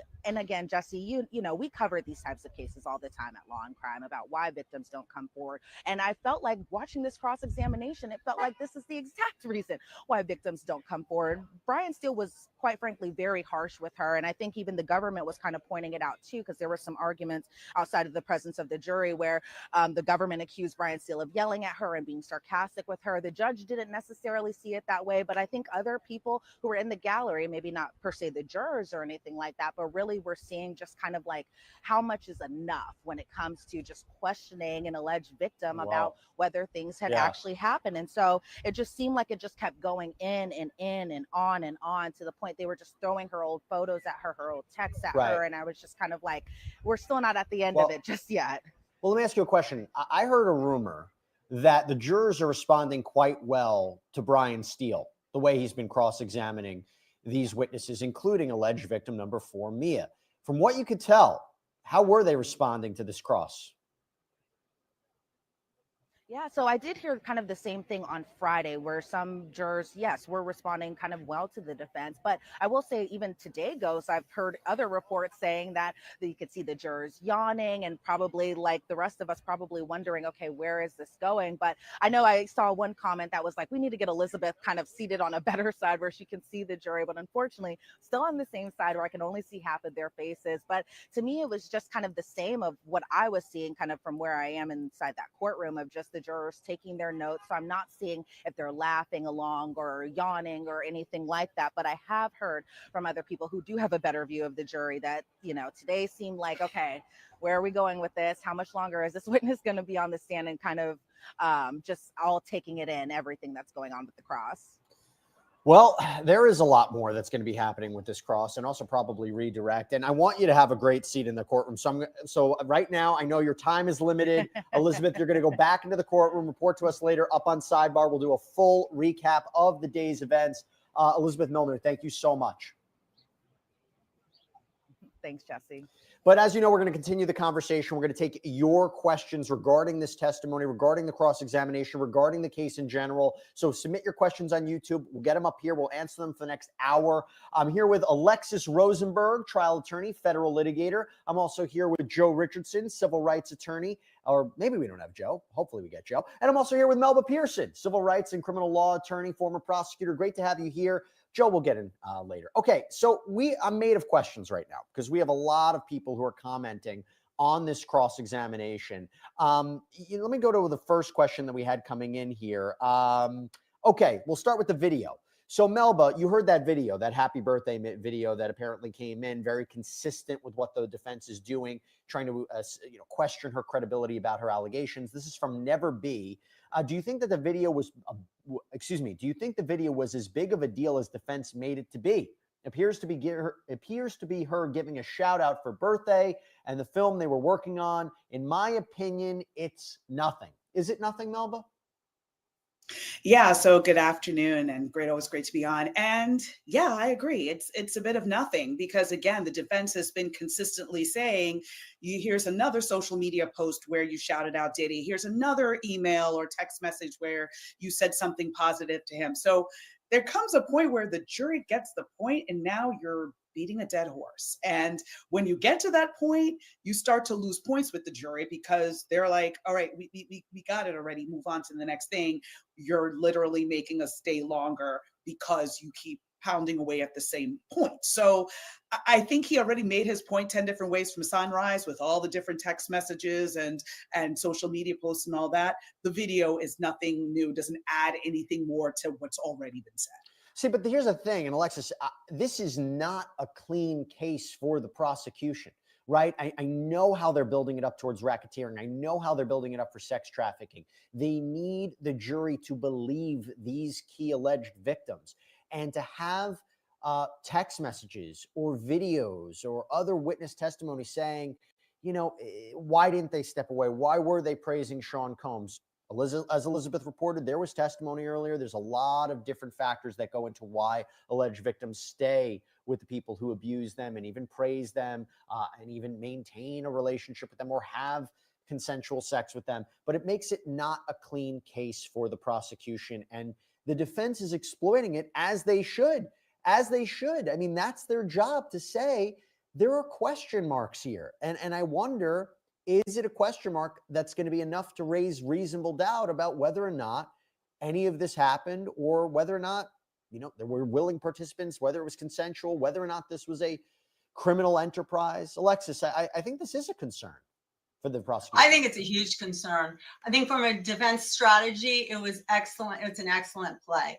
They needed to show, and that video did that she's not this wallflower, this weak person, that's really, and what Brian Steele was doing, and by the way, he's an excellent attorney, was showing that her credibility, attacking her credibility, that she's not this weak person. Look at this video, because the text messages don't necessarily show that. That video nails that down. But there is a big question, even though we have, you know, that this isn't inconsistent with. I agree with this. By the way, this is consistent with what I was saying during the live, far as how Mia was coming across. And I also stated that, you know, Brian Steele and these 9 other dream team high priced lawyers of Diddy's, you know, this had to be an intentional choice to have Brian Steele instead of one of the women lawyers cross Mia. And it also had to be an intentional choice that Brian Steele would take the gloves off while he was crossing her. These things had to be intentional. The battered woman syndrome, or someone who's been abused, the reaction. However, to a juror, why, years later, when she was out of the web, in essence, is she still sending these reassuring, happy texts and videos? Why is that? Is this really a show? Did she make this up? So now we have Joe Richardson with us, civil rights attorney, to join the conversation. Joe, great to have you here. Let me throw another question in, because a lot of people have questions about this. This is a question from P. Smar. Is this all accumulative, or can you see more than one point they are trying to prove? So I think the question is, from the cross-examination of Mia, is it just, oh, she can't be believed, or are they using this to build a more general defense? Maybe it strikes at the credibility of Cassandra Ventura. Maybe it strikes at the heart of the prosecution's case and how they're bringing these charges. I think they're very selective and very strategic in what they're questioning Mia about, and maybe it goes to a larger point of their defense. What do you think? Yeah, probably so. Good to be with you, Jesse, and everyone else. Hello. Happy Monday. Yeah, I mean, you're not trying to undermine Mia and leave leave everyone else intact. Leave the other witnesses, where things really started to get going last week, as it pertains to really demonstrating some things that look like crimes, and leave them intact. You want to cast doubt over this entire thing, including the notion that perhaps, to the point that's been made, you know, criminal conspiracy, racketeering, we know that he's a woman beater, etc. But maybe this is a little bit of a square peg in a round hole. Maybe this isn't a criminal enterprise at all, particularly when, just like with everyone else, you've got Mia saying things that are very positive about P. Diddy. You got Mia saying things that are positive about him once she's not working for him anymore. Wait, is he still influencing her? Or was it possibly true, the positive things that she had to say? So yeah, I think you're taking a knack at the whole situation here. So as to say, here are a lot of people that were voluntarily in situations that weren't ideal, and they don't amount to a criminal conspiracy. Well, let me tell you this. We have a question from Shop Girl. Question to me from a criminal, Jesse, from a criminal defense attorney's point of view, has the prosecution proven any RICO to date? I'm going to give the argument about why I think they have proven it. Now, again, don't know what the jury's thinking. They still have more of a case. Interesting to hear, because there's still a lot of debate on really this. solidified. It's the top charge, carries life in prison. But if you think about it, first of all, they have to establish there was a criminal enterprise. And when you have the assistants testifying that this was Sean Combs' kingdom, everybody there was to serve it. We had assistants cleaning up the hotel rooms, setting up the hotel rooms. And if you accept this, that the hotel rooms were crime scenes, right? Freak-offs, these coerced sexual episodes that happened in all different locations and all different hotel rooms. Now you're having a criminal enterprise of assistants and staff and bodyguards that are moving together. People who are observing this alleged abuse, particularly of Cassandra Ventura, alleged victim number one, where it's set, where you have to prove that force, fraud, coercion was used to induce her to engage in these freak-offs, and these assistants do nothing, that they allegedly just allow it to happen. I think that helps. When you have Kid Cudi testify that his car was blown up, arson, one of the underlying crimes of racketeering. The prosecution needs to prove at least 2 underlying predicate crimes. So arson there. When you have his testimony and Capricorn Clark, another assistant, say that, Combs kidnapped her using a gun. That's kidnapping, one of the underlying crimes. That drugs were purchased on Combs' behalf or procured on his behalf, and that he had given drugs to people. Drug trafficking is also one of the underlying alleged crimes of racketeering. Bribery, right? The whole 2016 tape that he tried to pay off one of the hotel workers for surveillance footage or to stay quiet, right? That's bribery. You had a witness testify last week that she was reached out to by one of Sean Combs' security guards, and that he reached out to her in 2024, maybe in a way to make sure she doesn't come forward. Can that be intimidating a witness for bribery, for racketeering purposes? And, forced labor, right? The assistants who said that they were forced to work all these different hours under constant threat, intimidation, blackmail. You have Mia saying she was sexually assaulted as his assistant. So, Melba, for me, I think that they've done it. Now, have they proven it, beyond a reasonable doubt? I think what a lot of people are still struggling with is, even after he made all of those points, even after he's identifying like some of the predicate acts that the prosecution would have to prove in order for Diddy to be convicted, I think a lot of people are still struggling with, but how is all of those, how does all of those things that he just rattled off, how does that benefit Diddy's enterprise? And it almost feels at this point, and we'll see what the prosecutors and defense do with their closing statements. But if that jury is struggling the same way a lot of people are with the whole debate around, is this RICO or isn't it? I think there almost needs to be some kind of explanation of how you may traditionally think of RICO or how you classically think of RICO. This doesn't look like that, but here's why it's still RICO. I feel like if the jury is thinking like how a lot of us are thinking, there's a lot of people who are debating, yeah, he's guilty of a lot of stuff. He's done a lot of stuff. We agree with that. Even some of the other charges outside of DV, like kidnapping, and some people think he did arson. Some people said there's not enough evidence to prove that he did it. Breaking into Kid Cudi's home, having his employees go and solicit and buy drugs for him, and then he distributes it out. So there's a lot of things that, there's a lot of testimony that he's guilty of those things. There is still a tremendous amount of debate in the public, though, around how does all of that support RICO? How does all of that go to the furtherance of his criminal enterprise? How did it benefit his quote unquote enterprise in any way? And I think I know people, the public, us out here just looking at this, we're all over the place with it. And that's a big debate. Probably one of the biggest debates out of this trial so far is this RICO or not? So it's going to be interesting to see if the lawyers on both sides try to button that up, especially in the closing statements, as to why the jurors, to help them understand that this person is guilty or not guilty of these things. Because again, if some on that jury, if they're thinking like a lot of people who are observing this are thinking, they are not seeing this as what they understand a traditional RICO to be. They're just not. So they're saying that, yeah, I believe they could, let's say a juror says, yes, I believe he did that. I believe he did that. I believe he did that. Yep. I believe he did those things. I don't think this is RICO though, because how did it benefit his enterprise? I don't see how it benefited his enterprise. I see how it may have benefited him individually, but how did it benefit his enterprise? Isn't that what a RICO is?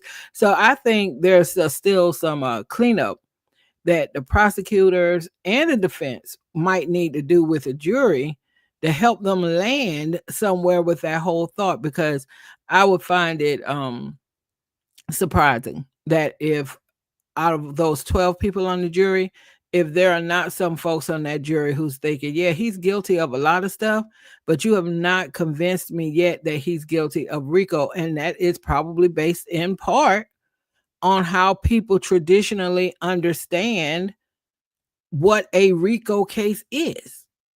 And all of these things that Diddy is being accused of, and all the witnesses who are testifying against some of the things he's done, if anybody on that jury is like, okay, but how did that support a criminal enterprise, and how did his enterprise benefit from these criminal acts? Because right now we got a bad guy allegedly who's done a lot of alleged bad things. But how did that benefit his enterprise? And if anybody on that jury is struggling with that, similar to how the public is, I don't know. It's going to be just curious to see how all of that shakes out. What does the jury think? I can't say that, but I see the building blocks and I see how they're going to articulate it in a closing argument. Do you disagree or agree? I fully, wholeheartedly agree with you, Jesse, because I believe the prosecution is doing the building blocks and they have to tie it all and put a beautiful bow on it in closing arguments. And I think because it seems kind of disjointed, like you have one witness talking about labor aspects, and then you have the forensic person coming on, and then you have somebody else with a video, and then, like it's not as linear as people would want. So I think that's why a lot of folks are having trouble putting this all together. And also, I think, honestly, people don't really understand RICO. And I don't mean that in a mean way, but just from the perspective of many times when we hear RICO, we think mob.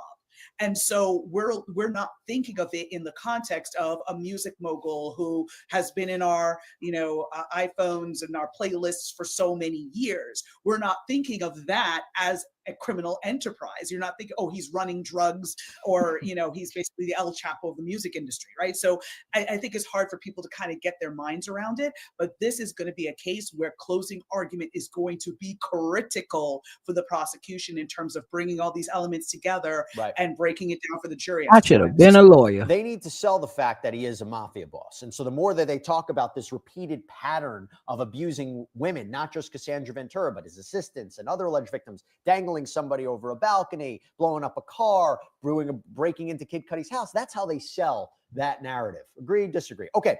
Question from Lisa5472. Jesse Weber question. Doesn't attacking an SA victim, so a sexual assault victim, look bad to the jury? Why would Steele find it okay to berate Mia? In my opinion, that is overkill by Steele. But I'm going to share this question. I'm going to give it to Alexis. Is it inappropriate for him to do? Is it going to turn the jury off watching him the way he's questioning Mia?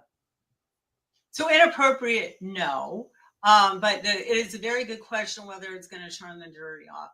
I think you got to fill that out. When you go in as an attorney, you really have to feel out how hard you can go at a witness and how the jury may. They may go and say he was re-attacking her, re-traumatizing her, and that they want to protect her. And if they get that feeling, then they're going to lean towards her credibility and believing what she's saying, or it can turn. So it is risky. It's very risky. And interestingly enough, to have a male attorney, it would have been better, in my opinion, if we were going to go at Mia so hard, to potentially have a female attorney, because remember, this was sexual assault by a male. I still say this was an intentional choice by Diddy's defense team to not go with a woman. And I hope maybe somebody even on this panel can speak to what might have been the thought behind that, because yes, we all know that traditionally in a sexual assault case, you would rather have a woman cross a woman in that type of situation just because of the optics, the sensitivities. But it had to be an intentional choice to have Brian still do the cross. And maybe they'll answer some of that here, like what might have been a part of the thought process where they did not go with a woman to cross Mia. Yeah, that's true. The other way of looking at it is, if we take the rumors as true that the jury is responding quite well to Brian Steele's cross-examination of the witnesses, they may say, you're up. The jury's responding to you. I will say this. This is a great question we just got in from Adriana Cesura. And apologies if I'm mispronouncing your last name, Sura. If they're questioning each witness's credibility, why don't they answer why would all the witnesses lie? They do not get anything personally from a federal case, so why would 15 plus people lie? You know, Joe, that's a good question, right? If we were in the Karen Reed lunchtime hour, the defense would say, oh, because you had this whole network of people who were covering up their involvement in the crime. Of course, they're all going to lie to protect each other. It does become a question. Maybe the jury would have to say, every one of these alleged victims and the witnesses and the assistants, they're all lying because they all hate Sean Combs. They all want money. Is it not believable? Is it not digestible for the jury? I would say this: nobody wants this kind of attention. No, nobody wants the mark of their existence to be that they testified in the Diddy trial in a situation where this is somebody that at one point you were scared of. But it does kind of remind each and every one of us the whole idea that they're charging him with a conspiracy, but charging no co-conspirators at all. And theoretically, any of these people, depending on the position that they were in, could have theoretically been a co-conspirator because they helped move the criminal enterprise along. So I would not be shocked if there were not discussions that, were perhaps veiled threats or direct threats. Hey, we're trying to figure out who we're going to prosecute, and based on X, Y, or Z, you could be somebody that's prosecuted as well. However, why don't you just let us know what's what, agree to testify, and that will never be a problem. So that's a real question. Sometimes people say, oh, is that a fair question? Doesn't matter if it's a fair question. Is it a real question? Is it a real question that somebody would stand back and say, why would all of these people testify against this guy under these particular circumstances? And you have to deal with that because, among other things, the jury might be thinking about it. The jury's thinking about the motivation, right? I believe Capricorn Clark, she didn't sue for sexual assault, even though she was accused of, hey, you really liked Diddy, didn't you, or whatever else. But there was a lawsuit for something else. There was a lawsuit related to the employment issues. So you're thinking about a lot of the WHY as to each of these people testifying, because you're going to use that to butt that up against credibility to see whether or not their credibility passes metal in light of what may have motivated them to be there. So a jury's going to deal with it, and I think that's why it's a good question from anybody else. A couple of follow-up points on that. Number one, first want to let everybody know that as we're taking your questions, these are phenomenal questions. We're going to keep them coming. As soon as they go back live with testimony, we are going to report it here in real time and break down the questioning in real time and the significance in real time. So stay with us. Questions that need to be asserted of these witnesses. Melba, listen to this. This is from Lynn DK.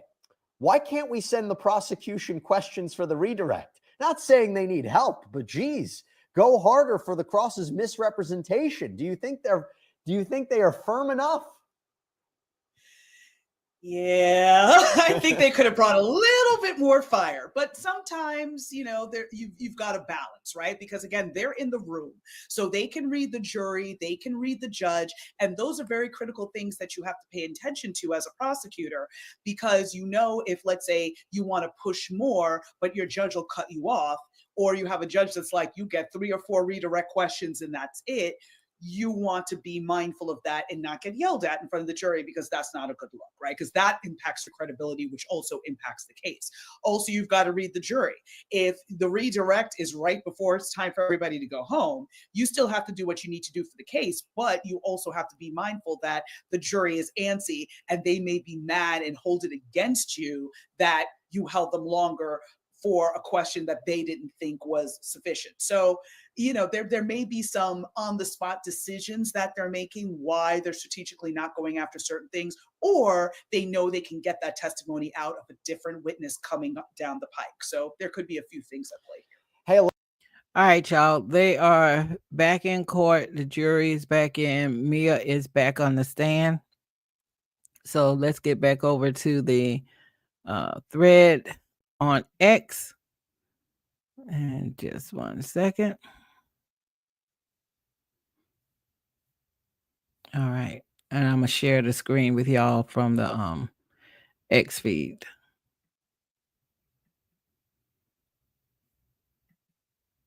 All right, come on. Interesting to hear what they had to say about Mia's testimony. A lot of it aligned with some of the things that I was also saying on the live about how her testimony is coming across. And also mentioning that, the defense is doing their job. This is what the defense has been hired to do. So the position of outrage over the fact that they're doing this is it's somewhat misplaced. It is somewhat misplaced because at the end of the day, this is the defense's job. This is the defense's job. But it is very interesting. It is very interesting that a woman lawyer was not chosen by the defense team to cross Mia. It is very interesting that Brian Steele has definitely taken the gloves off and cross of Mia.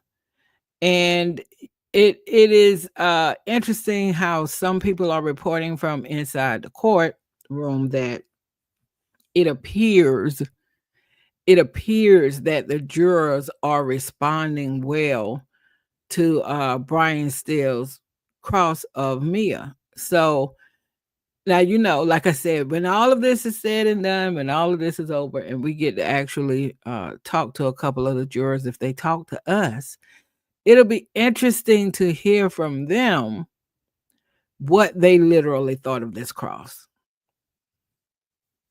And it'll be interesting to see if it lines with the reporting that we're getting from some people who are perceiving it as going over well with the jury. It'll be interesting to see if that was the case or not. But Mia is back on the stand. I think Brian Steele said he might have her until a little bit after lunch at the most. So hopefully that is the case, because I think Mia has given us all she has to give. I think Mia has given both sides all she has to give. I think the things where the prosecution really needed her to come through on a couple of things, especially like the corroboration of the incident with where she and Deontay were both there and they both tried to protect Cassie from Diddy. I think she's done good that she's corroborated that story. I think her testifying about the extreme work expectations, needing to be available 24/7, the hours, etc., that's fine too, because that also is similar to testimony that has come from the other assistants, right? I think on the defense side, they have poked a lot of holes in her testimony where she is coming off as inconsistent. And some of it is just unbelievable.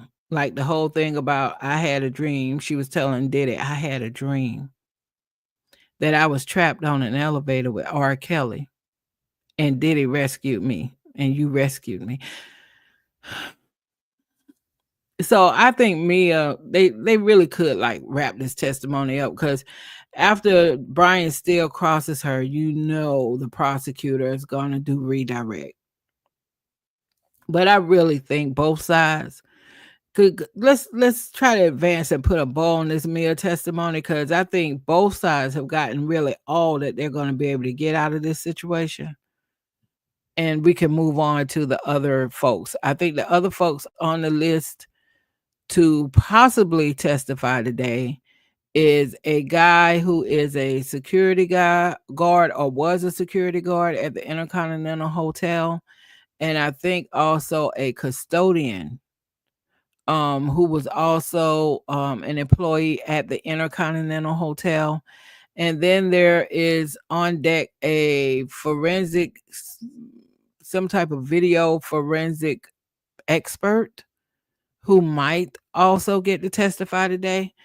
So if we get all three of those people whenever Mia get off stand, then it's going to be kind of rapid fire. We have seen that in this hearing, that there have been some jurors, I'm sorry, some witnesses that have kind of got on, got off, got on, got off. So we have seen that. These particular witnesses, they almost sound like those type of witnesses, where it doesn't seem as if it's going to be some prolonged um line of questioning from either side. At least that's what it suggests from understanding who they are and what their role was.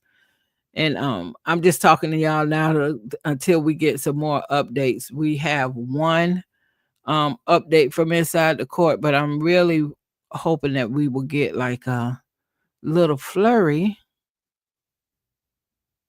So let me just go ahead and start with where we are. So the judge told Mr. Steele that he could proceed. Mr. Steele said, Mia, were you able to review over the break some of your interviews with the prosecutors? Mia said yes. And you didn't mention sexual abuse until 2024? Mia said, I don't remember the dates. Brian Steele, did you give all your materials to the government? Mia said, I gave them to my lawyer. They gave them to the government. Still, look at this one. In these notes, did you raise sexual abuse to the prosecutors? The prosecutor objects. The judge overrules. Still, did you raise it in January 2024? Mia said, definitely not in the first meeting. See, that's what I said. Mia, can we get Mia off the stand? Can we get Mia off the stand? Mia has given the prosecutor and the prosecution side of this case two things they really needed. She needed to corroborate Deontay's story about them, she and Deontay, helping Cassie get ready to go to OVO Fest. Diddy comes in there like a maniac, starts beating on her. They jump on his back trying to stop him. He throws them off of him like they're a bag of laundry. And he smashes Cassie's head into the wood bed frame. There's a big gash. There's blood everywhere. Diddy had security take Cassie to a plastic surgeon to stitch her up. She corroborated that story. So that was good for the prosecution. That was good testimony from Mia. Mia also corroborated like what some of the other assistants have talked about as far as like, drug use and setting up rooms and the excessive work hours and expectations. Okay, she's corroborated that.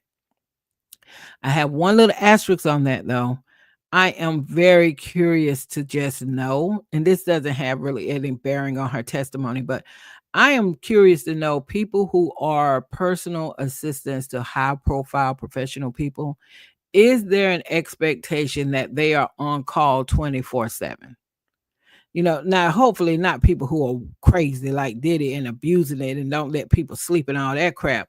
But is there an expectation that if you are the personal assistant, right hand person to some extent, to name any big star, fill in the blank with any big star, they could have a situation at any time where they might need you? Is there an expectation that there are moments where this will be you're always on call in essence? I'm curious to know from other people who've had that role, is that an expectation? Now, I think Diddy went way overboard with what we're hearing from all of these witnesses, but I'm just wondering if that is somewhat a part of the job and expectation that you're kind of always on call. unless you're on literally maybe some vacation or something. Just curious about that. So, she's testified to those things, and I think that's good. But once the cross started Friday, the cross that she got Friday from Brian Steele and the cross that she has answered to today, Mia is now giving the defense what it is that they're hoping to get out of this cross. And that's why I say it was an intentional choice by the defense team to not use a woman lawyer, because that is normally the case. If you're crossing somebody who's a victim of SA or alleging that they're a victim of SA, then it is typical to have a woman cross just because of optic sensitivities, all the things. So I think it was a very intentional choice by Diddy's team to use Brian Steele to cross this person going by the name of Mia, and he has taken the gloves off. He is not tiptoeing. He is not being delicate with Mia at all. And that has to be an intentional strategy by the defense team. Now, if we go by what some reporters are saying inside the courtroom, by how they're reading the jury's body language and everything else, they believe that the jury is receiving Brian Steele's cross of Mia very well. Okay, that's what they believe. We'll see when this is all said and done if that's true, if jurors speak to us about the things that were going on at different parts of this trial. But I really, really strongly feel they need to go ahead and just wrap this up with Mia, because Mia is not coming out for her own benefit. Mia kind of needs to get off this stand, because she is like, this defense is eating her up. Okay. And it's going to be interesting to see if Redirect is able to come behind the defense team and try to clean up some of the holes that they poked in Mia's story.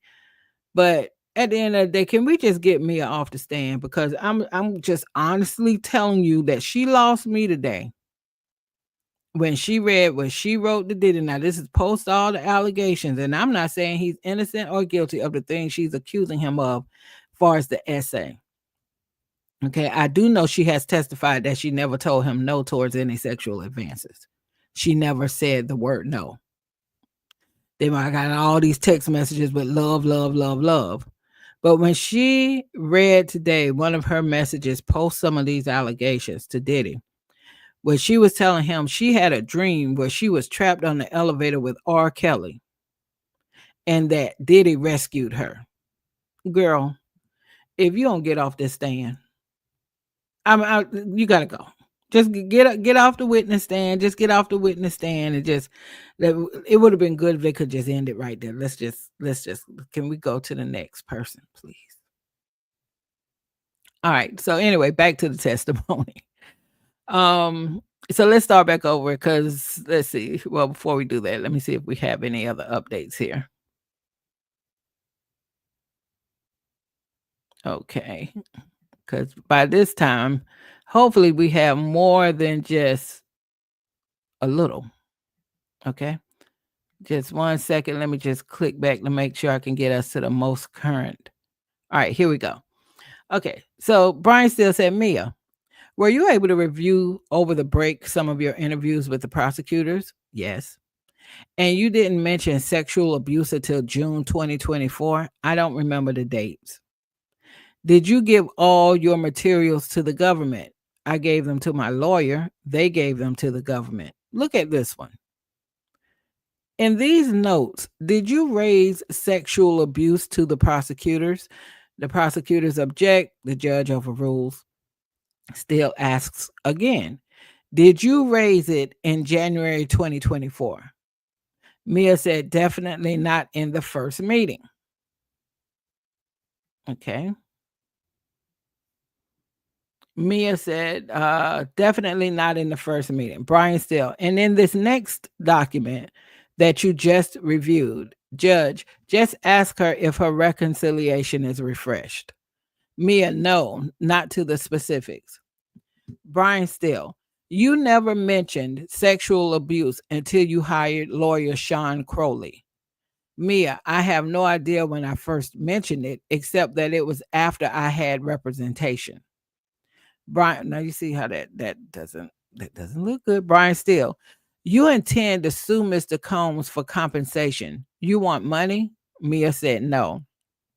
Brian Steele, who have you worked for since? Mia said Madonna. Oh, let me add her to the list of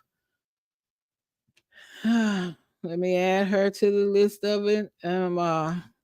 Stars mentioned.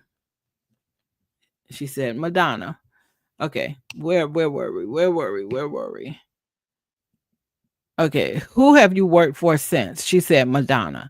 Brian Steele said for how long? She said 8 months from April 2019. When you did that, did Mr. Combs assist you in getting that job? She said absolutely not.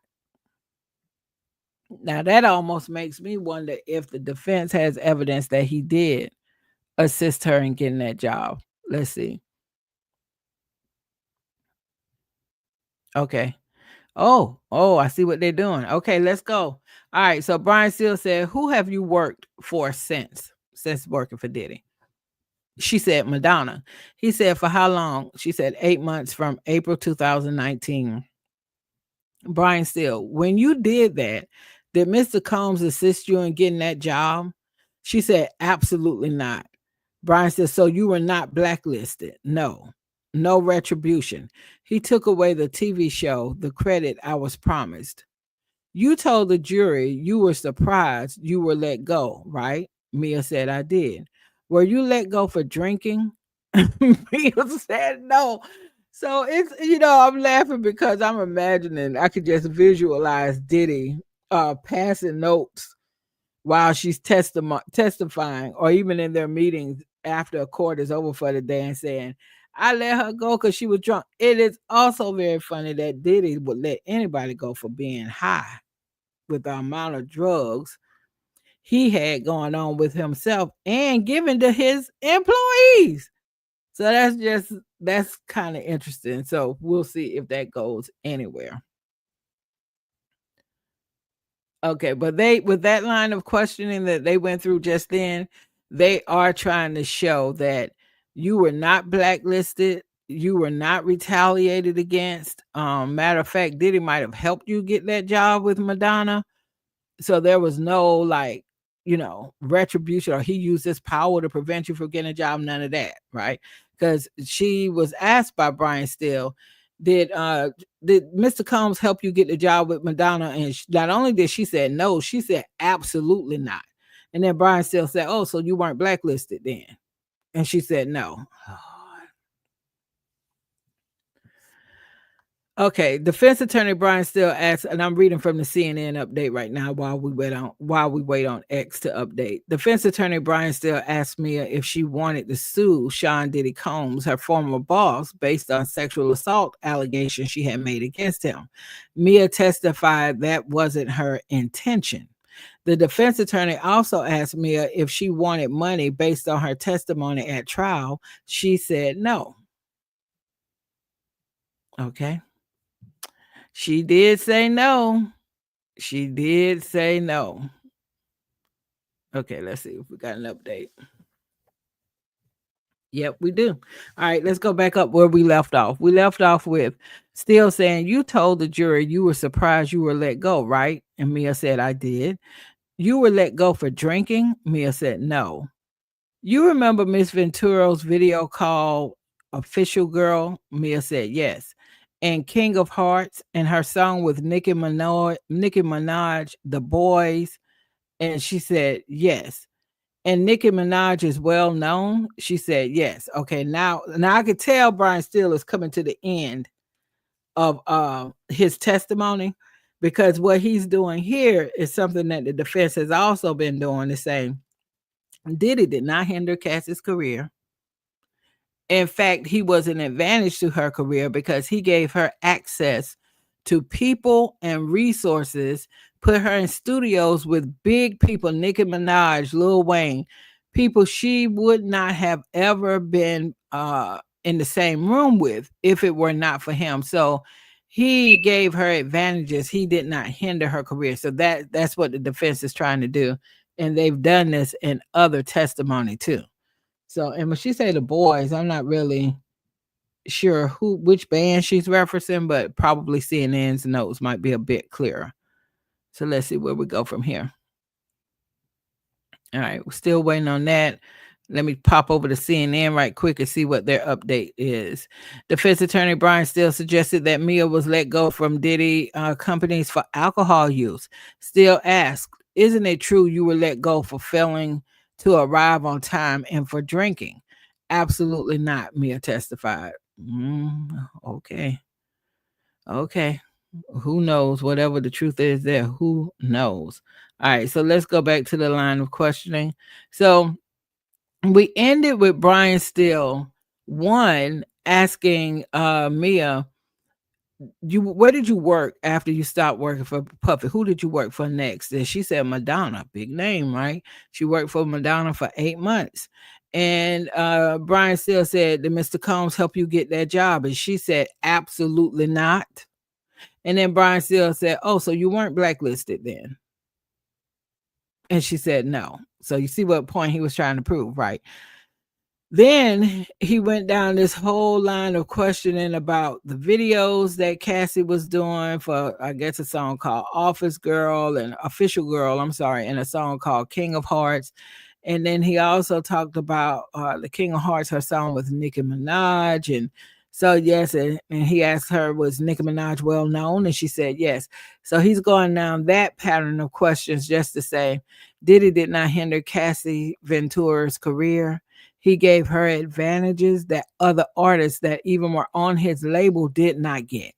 She got to meet different people. She got to be in rooms, not just rooms. She got to be in studio and make music with certain people that other people on his Bad Boy label he did not even grant access to those people, other people on his label. So that's what the defense is doing. The defense is trying to say, see all this, see how, look at what all Diddy did. How y'all saying Diddy hindered this woman's career? She really just wasn't that talented, which is something else that the defense has tried to pull out from other witnesses where they've said on stand that they didn't think she was talented.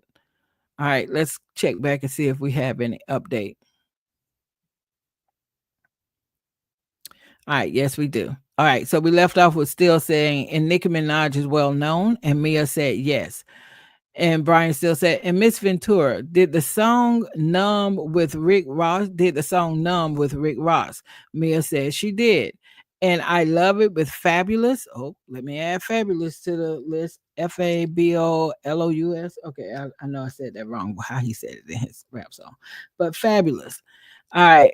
He said yes. And do you remember Mr. Ventura being in studio to Kid Cudi? Mia said, I don't remember the specifics. And Mr. Combs himself, she said yes.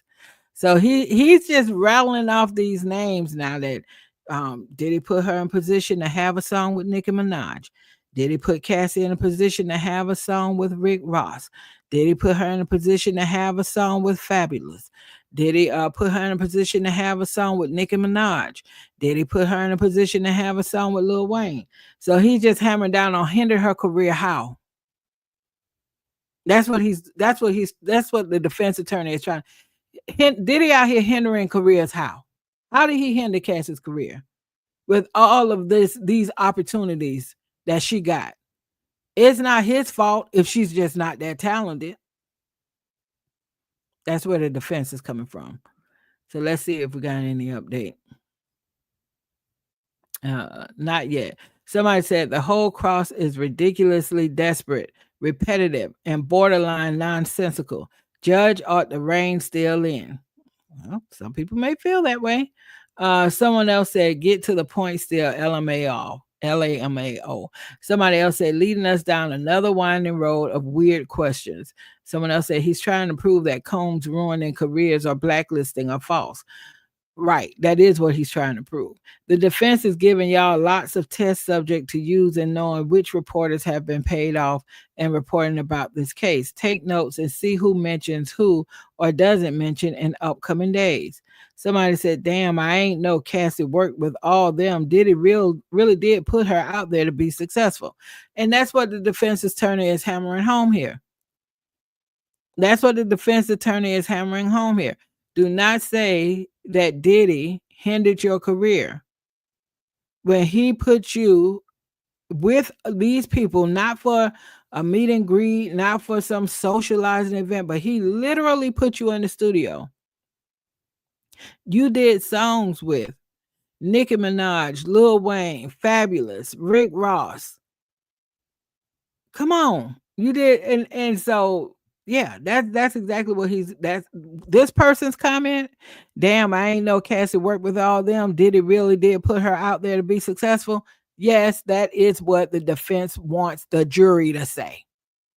That's what the defense wants the jury to believe. And that's why Brian still is asking the questions he's asking right now. Let's see if we have an update. Okay, we left there with that part. All right, CNN does have an update, so let me hop over and read their update right quick. Mia testified she worked for music icon and social activist Madonna for about 8 months after she stopped working for Sean Diddy Combs in 2017. At the time, Mia said she did not think Combs had blacklisted her. Well, no, if you say after you got a job with Madonna for 8 months after you stopped working for Combs and they ask you did it help you get that job and you say absolutely not, and then they said, okay, well then you weren't blacklisted then. That means if somebody from Madonna's team called somebody on Diddy's team to kind of get some kind of reference on you, they didn't say anything to deter you from getting a job. If come on. So that is what I think that was good. I think that was good on behalf of the defense to ask those questions and to ask them in the way that they did. And again, that's why I say, Mia, I think you can get off the stand now because nope. Okay. So we left off with Brian still saying, and do you remember Miss Ventura being in studio with Kid Cudi? She said, I don't remember the specifics. And being in the studio with Mr. Combs himself, Mia said, yes.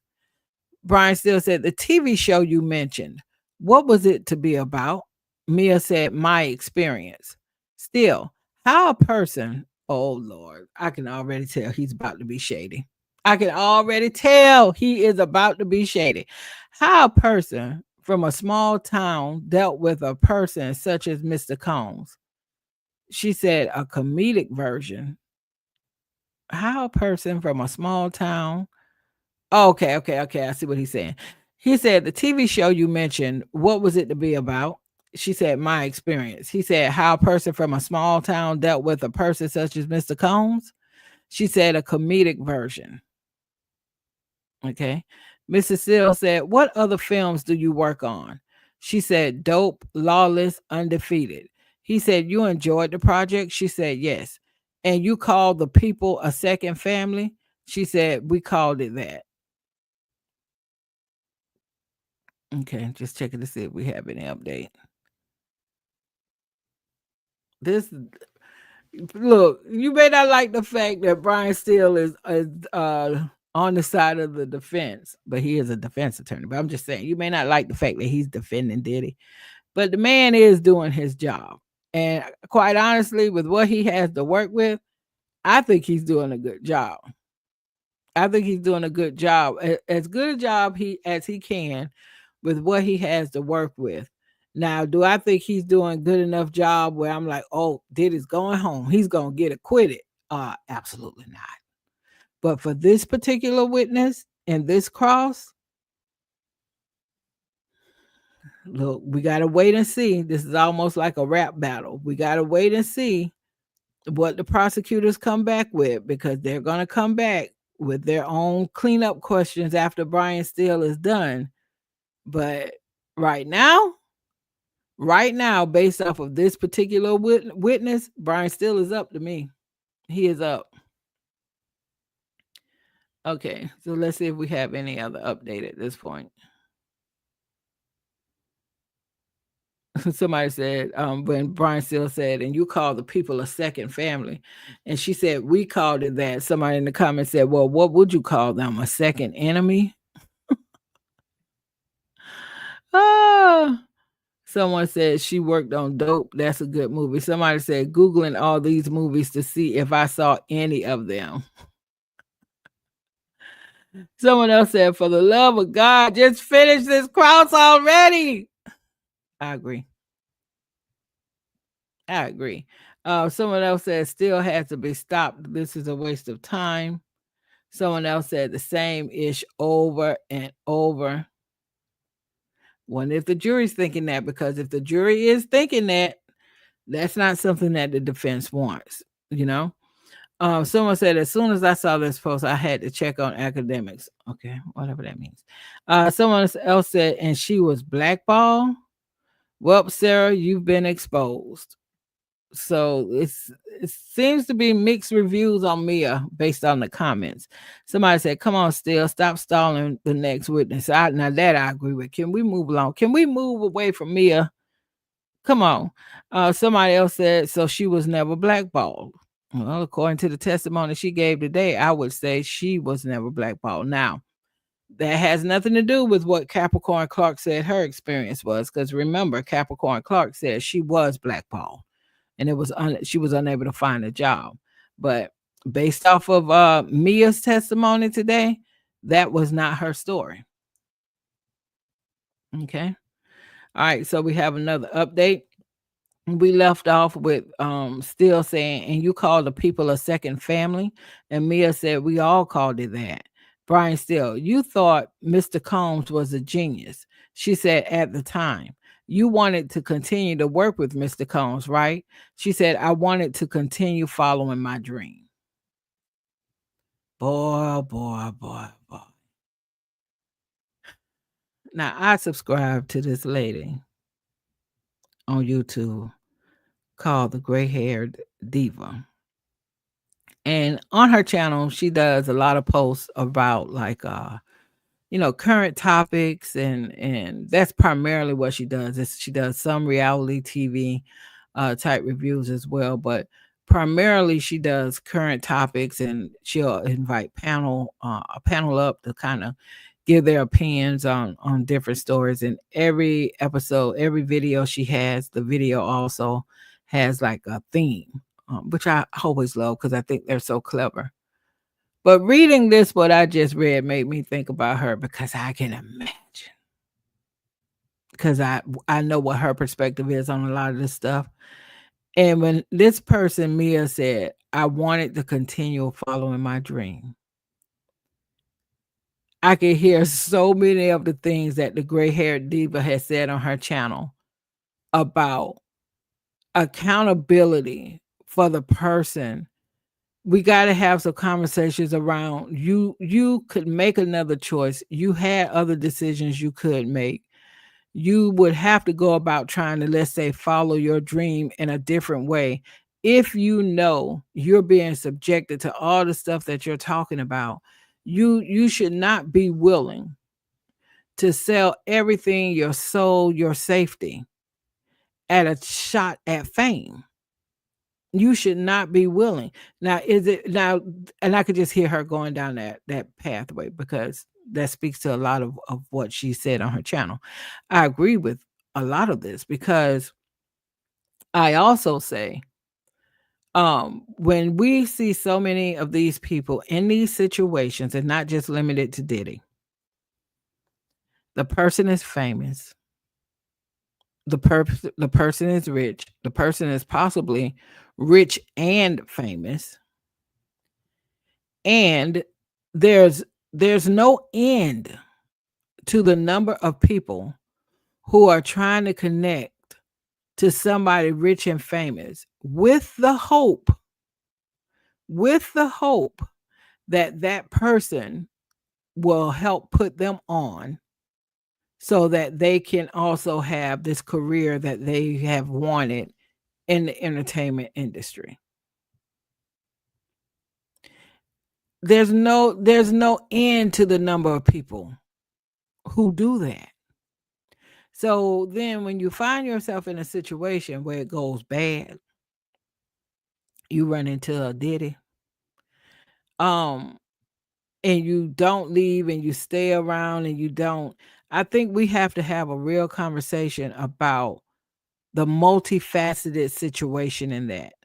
And I would like to have a conversation around the part of that part of your reason for not leaving that's connected to you still see this person as the only way to your dream, to your success in this entertainment space. You still see your way to get there, no matter what hell you might be going through. You still see your pathway to getting to your dream as this person. And that is a problem.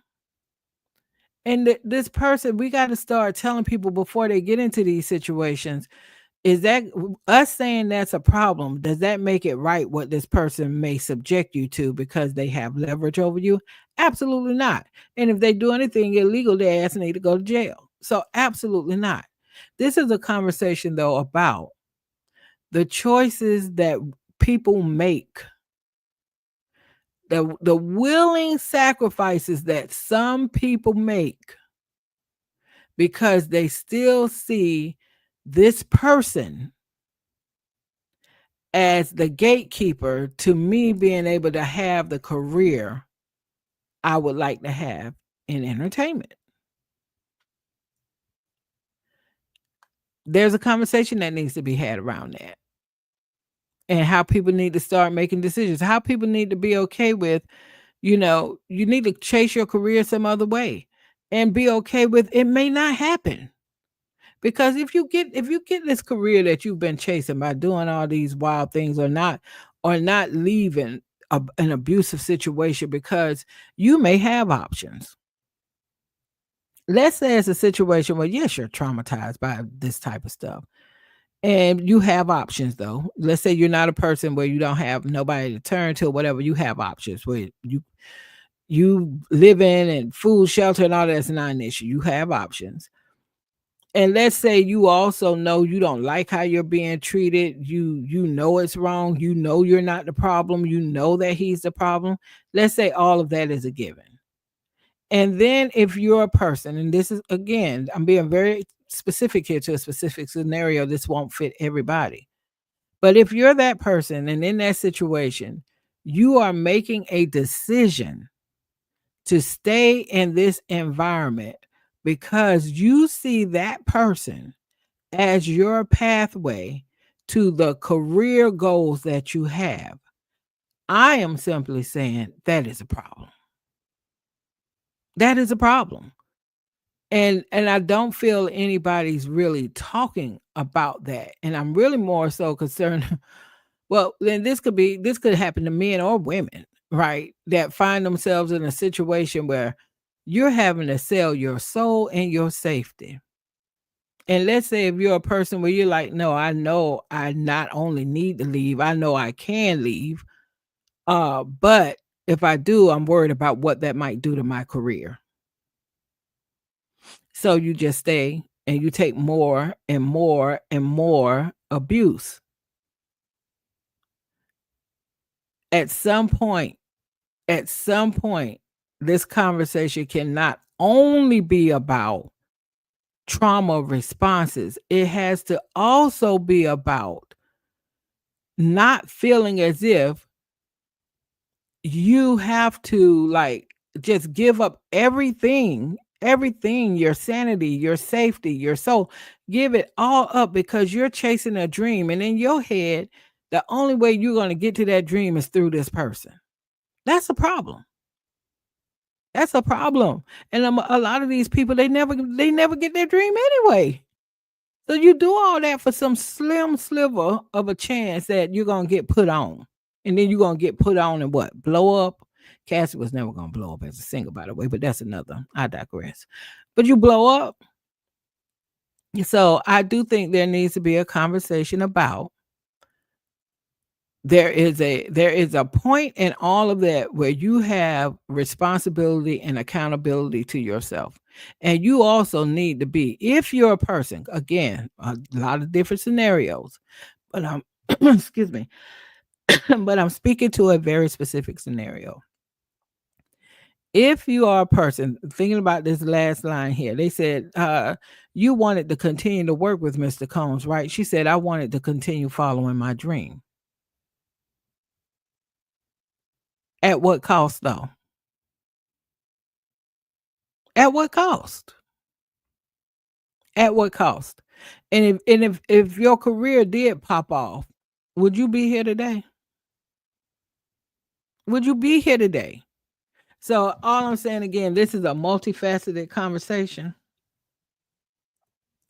And it's hard to have the other part of the conversation because people automatically think you're supporting Diddy's behavior, which that is not the case. I would be totally fine if Diddy never sees a one day of freedom again, based off of just what I believe he's done or what he's done even with the DV stuff. Okay? So, but what I am saying, beyond this Diddy scenario, in the instances where a person is being subjected to a lot of foul ish that they know is causing them harm, and let's say let's go even one better. Let's say it's a situation where the person doesn't have to stay with this person who's doing, meaning they have a place they can go, they food, shelter, whatever, that is not a problem. Let's say, and I'm go one further, let's say they are mentally aware that this is an emotional abusive situation. They understand that it's probably going to get better before it gets worse.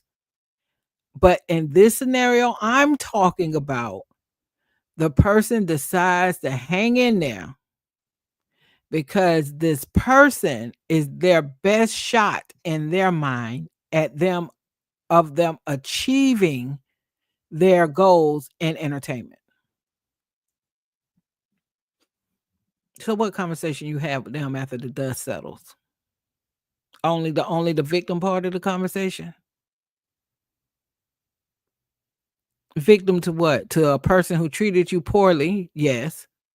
But also a victim to you wanting to chase a dream where you were willing at some point to sacrifice yourself. And what do we need to do to get you in the state of mind, in the mental health, where you will never do that again?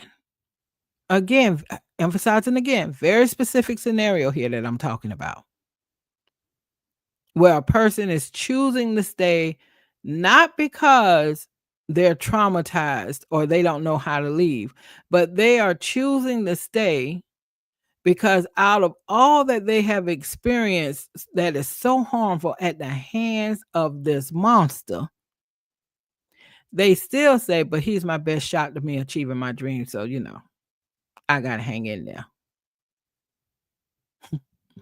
Okay. Okay. So let's see if we have an update at this point.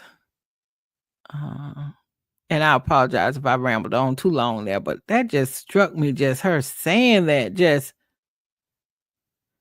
I wanted to continue following my dream. All right, so let's see where we left off. We left off with still saying you wanted to continue to work with Mr. Combs, right? And she said, I wanted to continue following my dream. Brian Steele said, if Mr. Combs' company put more money into promoting Miss Ventura than any other, okay, he meant, do you know if Mr. Combs' company put more money into promoting Miss Ventura than any other of its artists? Mia said, I don't absorb everything. Brian Steele said, who is Jason Wiley? Mia said he worked for the record label. Brian Steele said, in budgeting, right? Okay.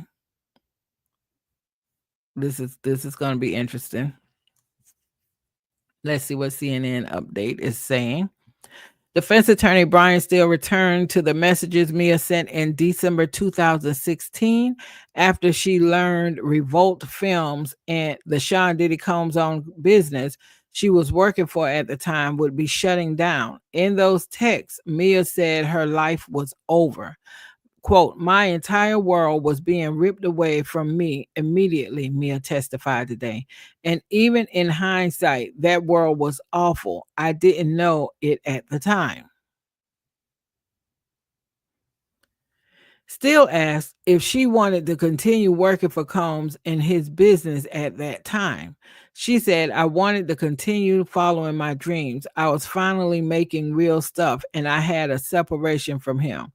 Well, I don't know because you said that that project you were working on with ABC, that was through Diddy. I don't know.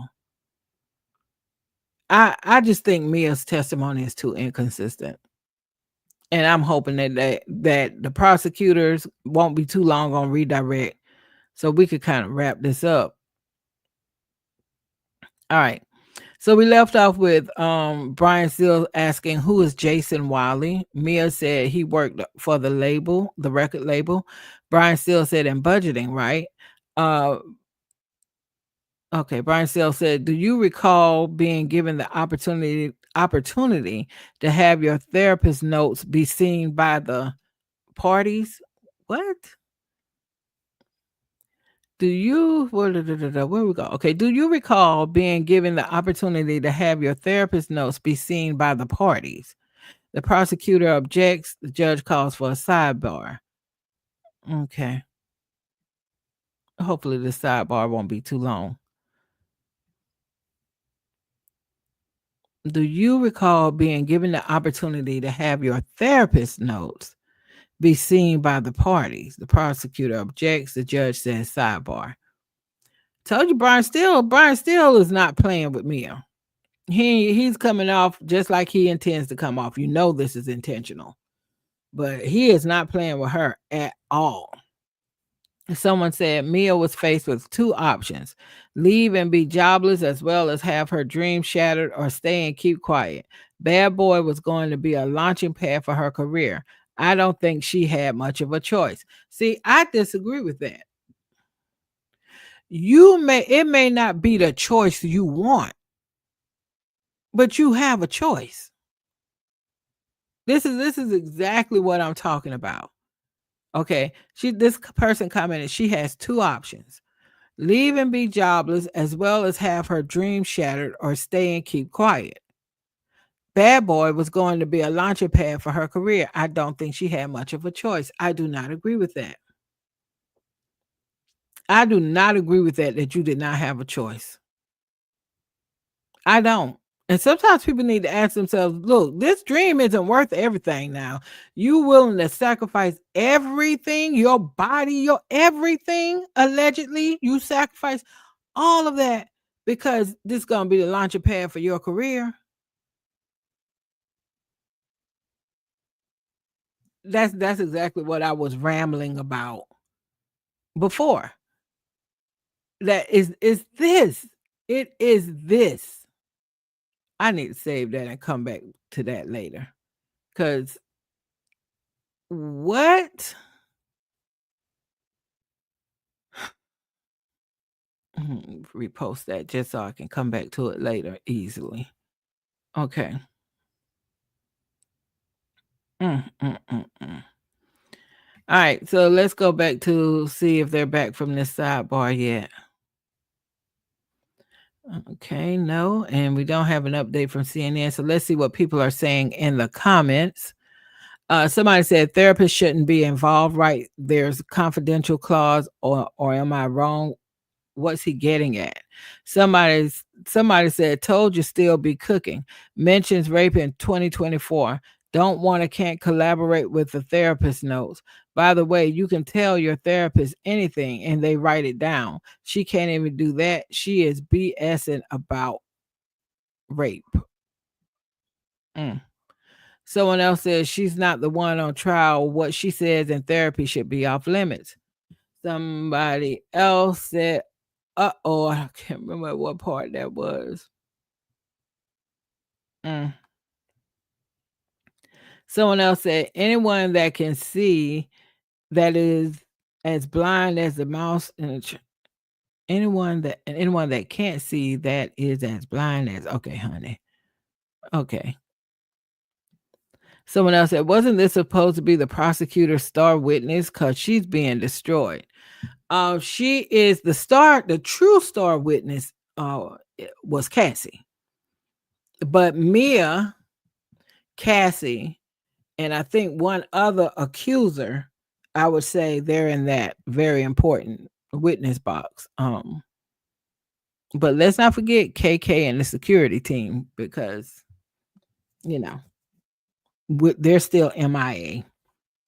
But yeah, so we'll see. Let me see what this person down here says.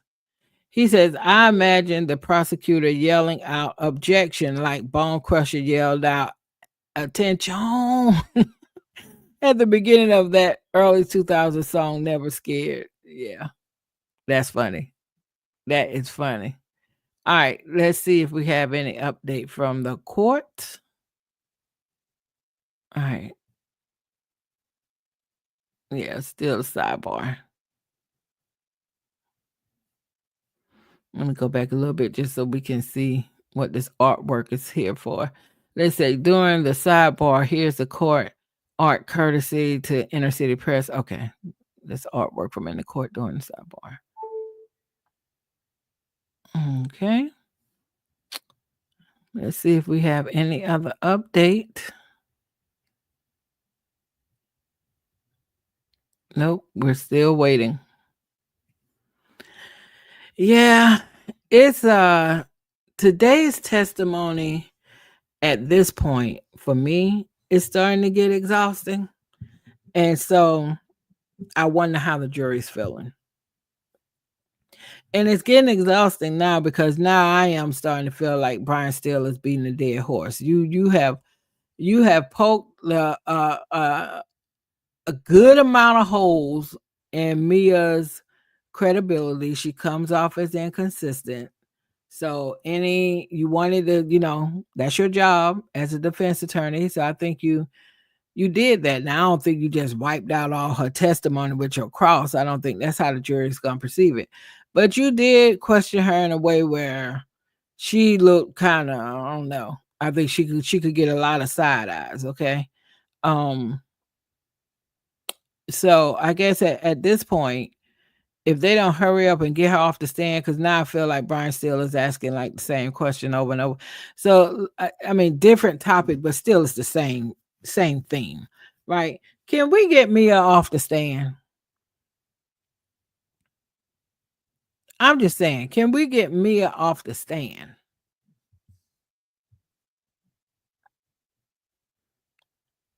Oh, so let's see if we have any other update here.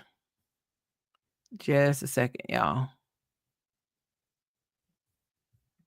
Let's see. Okay, nope, not since they called it sidebar. So I'm gonna hop over for us and see what else we might have. Just 1 second. I'm gonna tap back into Law and Crime for a second. Share their coverage and we'll come back to the X feed once we have an update.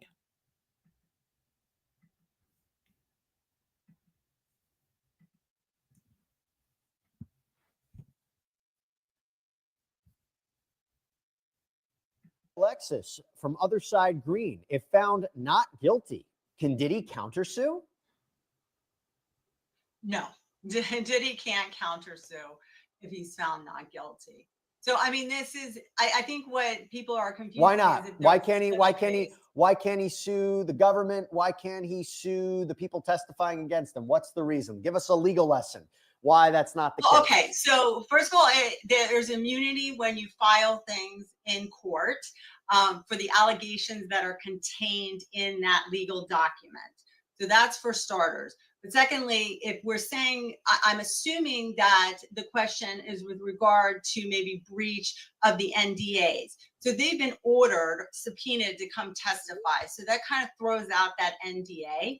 So he can't sue them for that. Now, could he potentially sue them for something not related to this trial? Let's say that they had a breach of contract or something like that was outside of this testimony, which I'm assuming that the question is regarding almost like false allegations, a suit for that of sorts, is what the question is about, and not something outside of, let's say, a breach of contract for a separate issue. Okay, got a question here for you, Joe. Rel asks, will the government ask someone to testify if they didn't cooperate with them? It's an interesting question, considering we still have that outstanding question of alleged victim number 3, Gina, whether she's going to show up to testify or not. Did a whole sidebar on that one. Everybody can go check it out on YouTube. But what do you think? Will the government ask somebody to testify if they didn't cooperate with them? I think it would be very hard in that, you know, if you need somebody to testify, you need them to testify, and therefore you call them as a hostile witness. But I think you'd also be concerned about what they would say, assuming that they couldn't take the fifth, right? Because it's somebody that could be potentially prosecuted or whatever. You're going to draw more bees with honey. And even if these people aren't crazy about the fact that this whole thing is going on, I think they do have a sense as it pertains to their witnesses for what they'll testify to and how they'll build their case based on that. If you fundamentally know that you have a witness that is, quote, recalcitrant or is not going to testify, that does not want to testify. Okay, we have an update again to our X thread. So let me just flip you guys back over there. It took a while for them to provide that update. So I'm stop screen.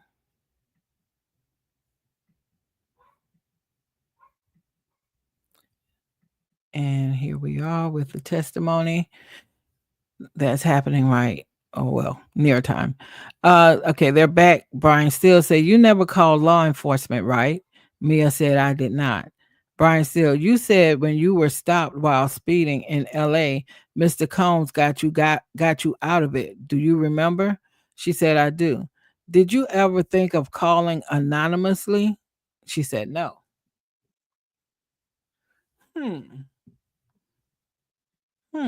Okay. Let's go back a little bit and read that again.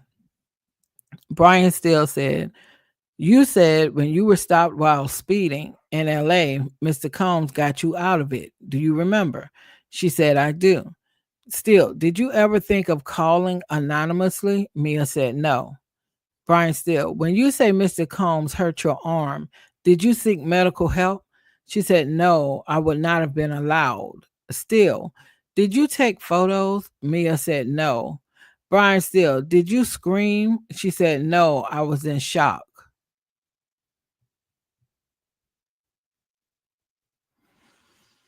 Did you scream is a wild question. Did you scream?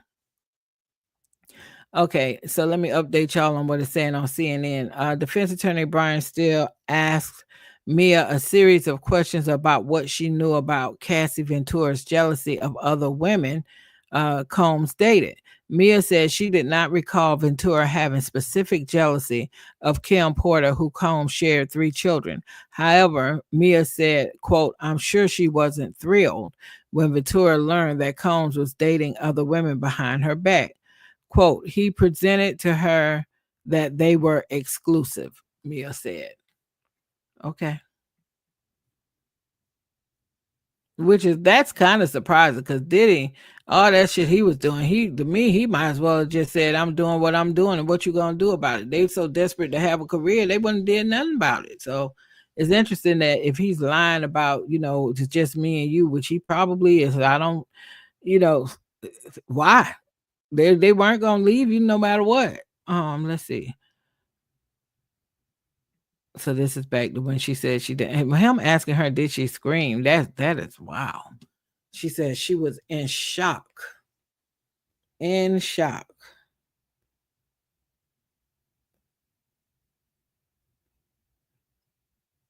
Oh, let's see. Let's flip back over while we wait for an update.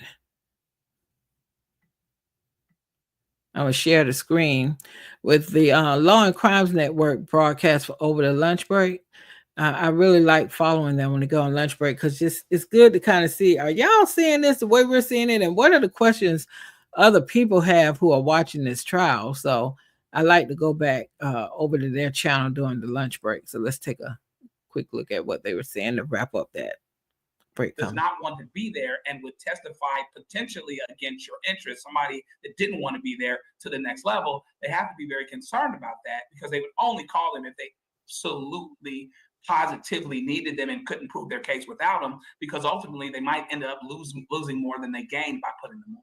And that's why each alleged victim that testifies is very important. And the credibility of one might affect the credibility of another, which is why we're seeing all these questions coming in about Mia. By the way, we put a poll up on YouTube. Does Mia continuing to send affectionate messages to Sean affect your belief in her claims of abuse?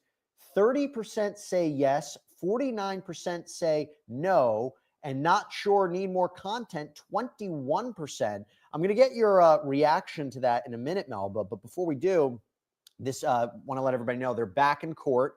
Brian Steele is continuing to question Mia, asks Mia, were you able to review over the break some of your interviews with prosecutors? Yes. And you didn't mention sexual abuse until June 2024. I don't remember the dates. What do you make of that poll, Melba? Well, hopefully that poll is reflected in what the jury's thinking. But, again, if you're sitting in the courtroom and you're hearing all these horrors that this witness is testifying to, and she's breaking down and she's weeping, the jurors are able to assess her credibility because they're watching her body language. They're watching how she's testifying. They're watching how she's reacting to the prosecution, how she's reacting to the defense. So I think that this poll might be consistent with what people are saying, because they're like, listen, this is somebody who's clearly distraught and clearly has gone through hell. And even if you take everything else out of it, just the type of boss he was and just the type of environment that people worked in, and you heard the same things consistently from, whether it be the male personal assistant who came on before, whether you heard it from Capricorn Clark, and you kept hearing vestiges of the same thing. So I don't think that it really impacts her credibility. And I think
this might be the same as what the jury's thinking.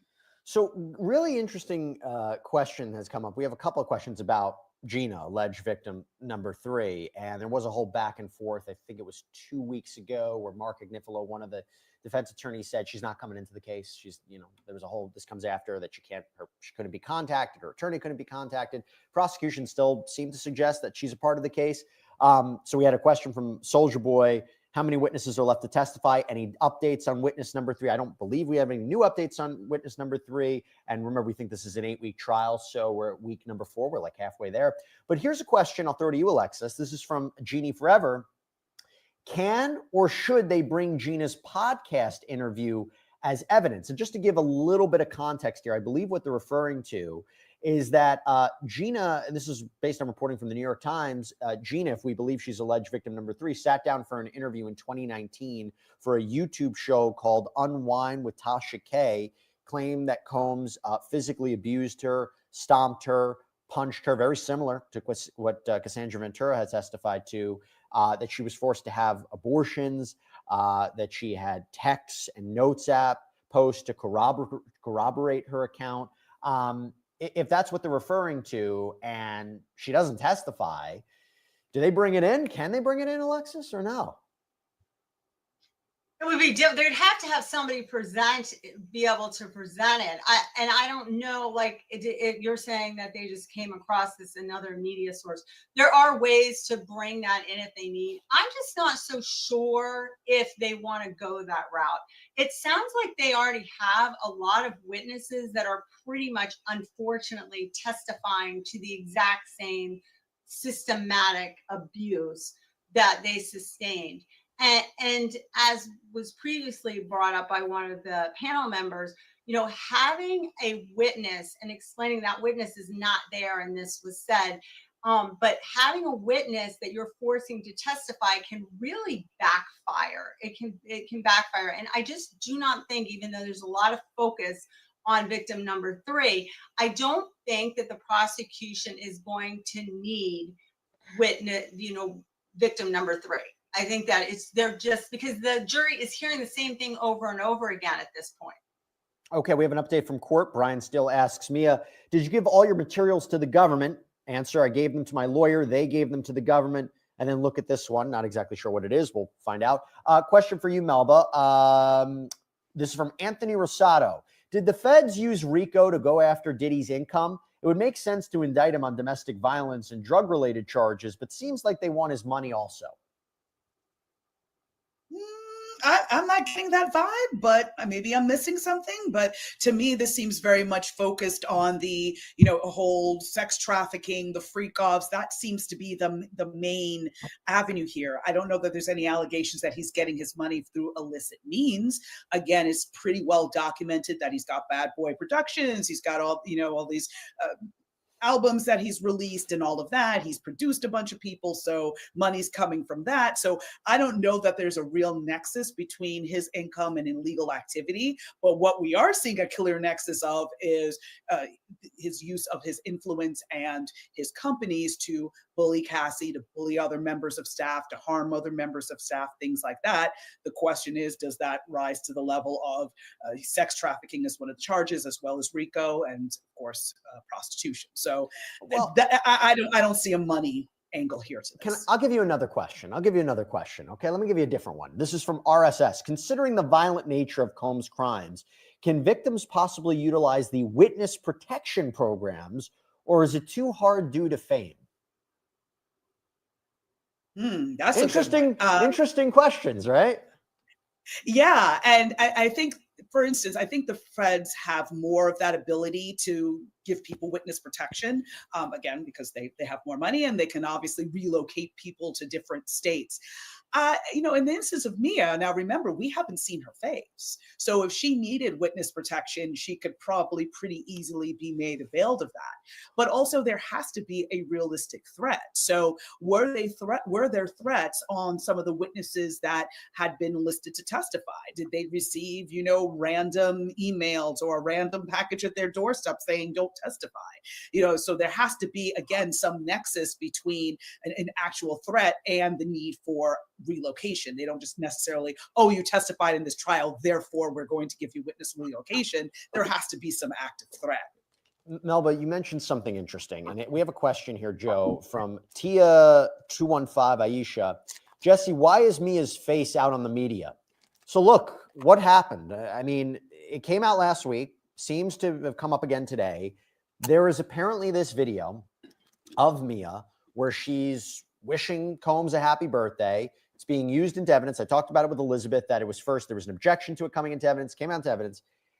It looks like it's circulating on social media. I'm not entirely sure who's publishing it or who may, or in what capacity, but I've seen a video of it. If this is really her, I see her face. How is it allowed that this would be circulated, Joe? Because again, this courtroom sketches, her face is blurred. I mean, if we want to put them up, we can do it. She's using a pseudonym. I think there's an issue about this. Is there any way that the media would be allowed, or any outlets would be allowed, to show this, if it is a piece of evidence, but to show the unredacted version of it where you see her face and not a blurred out version of her face? I'm not sure I quite understand how that would be possible, Joe.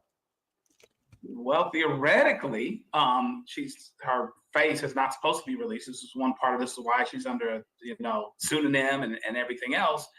that she's supposed to be protected. That being said, once the cat's out of the bag, the cat's out of the bag. So it's a separate question as to whether or not it ought to be happening versus the notion that it actually is, right? So once it's out there and this is her face, it's speculated to be her face, maybe it is, et cetera, et cetera, et cetera.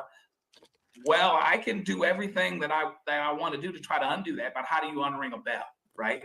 So there is a question as to how this got out, right? And that's something that they're going to have to deal with, but that's separate to the notion that it got out. This is not, you're talking about public and public opinion and et cetera. The judge doesn't get to tell the public, all 200 million of you, just act like you never saw it, et cetera, et cetera, et cetera. Like the judge can tell the 12 jurors, hey, disregard the comment that was just made, disregard this or that and the other. They just said her real name, whatever it is it might be. So, you can't really unring a bell. And so maybe it shouldn't be out there. And presumably it wasn't supposed to be out there. But that being said, somehow, if we have it right, what we see is what we think we see, then it did get out there. And now, she has to deal with it from that standpoint. Doesn't necessarily affect anything going on within the four walls of the court, unless, of course, she somehow feels her safety is more endangered, et cetera, et cetera, et cetera, because it's out there if she's heard something about that. But I don't even know that that's necessarily in her space right now. Alexis, we have an update from court. So Brian Steele, Sean Combs' defense counsel, one of many, is obviously cross-examining Mia. Says, in these notes, did you raise sexual abuse to the prosecutors? There's an objection of improper refreshment. It's overruled. Did you raise it in January 2024? Definitely not in the first meeting. Does that hurt her credibility? Because again, they're saying there's no evidence of this, right? You didn't put it in your text messages. You didn't tell anybody you were sexually abused. You didn't tell Cassandra Ventura, your close friend, who allegedly was engaged in similar abuse, right?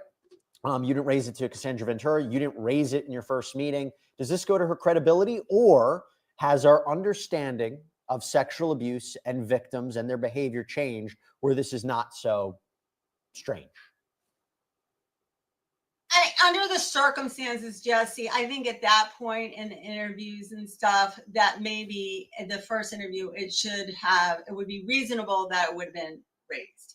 Because I think that her not putting it in her notes, her behavior with regard to the videos and the text message to Diddy, I think those go along with someone that had been battered or sexually assaulted. That doesn't really, but why she didn't raise it up later when all these allegations were already flying around, it does raise a little question to me.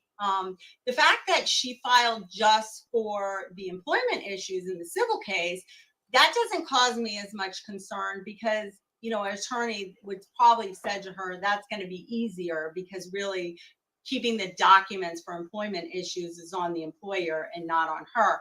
So I understand that strategy, but this, I think the jury is going to say, well, why is it now you're raising it up? And we can understand why you were continuing communication with Diddy, but now why don't we have this? It's cumulative. It really is cumulative. I said it before. Let me tweak it a little bit. Do I think that the prosecution is making out a case of RICO? Sure. But to add to what you're saying, this is not a clean prosecution. This is not a straightforward case. Aside from the fact, Melba, you mentioned, I'm going to throw a question to you that kind of answers this. So complicated, right? Sex trafficking, racketeering. It's not like you have a shadowy organization that's kidnapping, girls from another country, shipping them out to clients. This isn't Taken, where, you can easily understand what it's about. It's weird. It's weird. Aside from meeting all the elements of racketeering and sex trafficking, which is tough to prove, it's these kinds of things with the alleged victims and the Cassie Ventura messages and allegedly setting up freak-offs that don't make it a clean prosecution, and why the prosecution needed to bring in forensic psychologist Dr. Dawn Hughes to explain to the jury why alleged victims engage in behavior that would look inconsistent with their claims. But this is an important question. This is from Yvonne Romero. I'm going to throw it to you, Melba. Because it's so complicated, does the jury have an attorney to consult with during their deliberation? They can't access the internet, and I feel like I would have questions, information I would like to have if it were me. Yeah, that would be Well, that's interesting. I don't know if that would be a good or a bad thing if it happened in reality. But no, the jury does not have an attorney to be able to consult with. What happens is at the end of the case, you listen to both sides' closing arguments, and then the judge gives jury instructions. You're able to take the jury instructions back into the jury room with you to deliberate, and it sets forth all the different elements of all the charges that are involved. And then you go based on your recollection, based on your notes, and you debate back and forth from there. If you have questions, it's mostly questions about the evidence. They can't get into anything like, oh, explain the law on this more or anything like that. That's what the jury instructions are supposed to be for. They're supposed to be clear enough that people can just take them, read them, and then compare that based on the evidence that they heard and their recollections from the courtroom. They can have certain aspects of the testimony read back to them, because obviously you may not remember what was said in week 1 and it's now week 4 or week 5 that you're doing deliberations. But no, you don't have an attorney that you can ask questions to or anything like that. You got to pay attention to those jury instructions.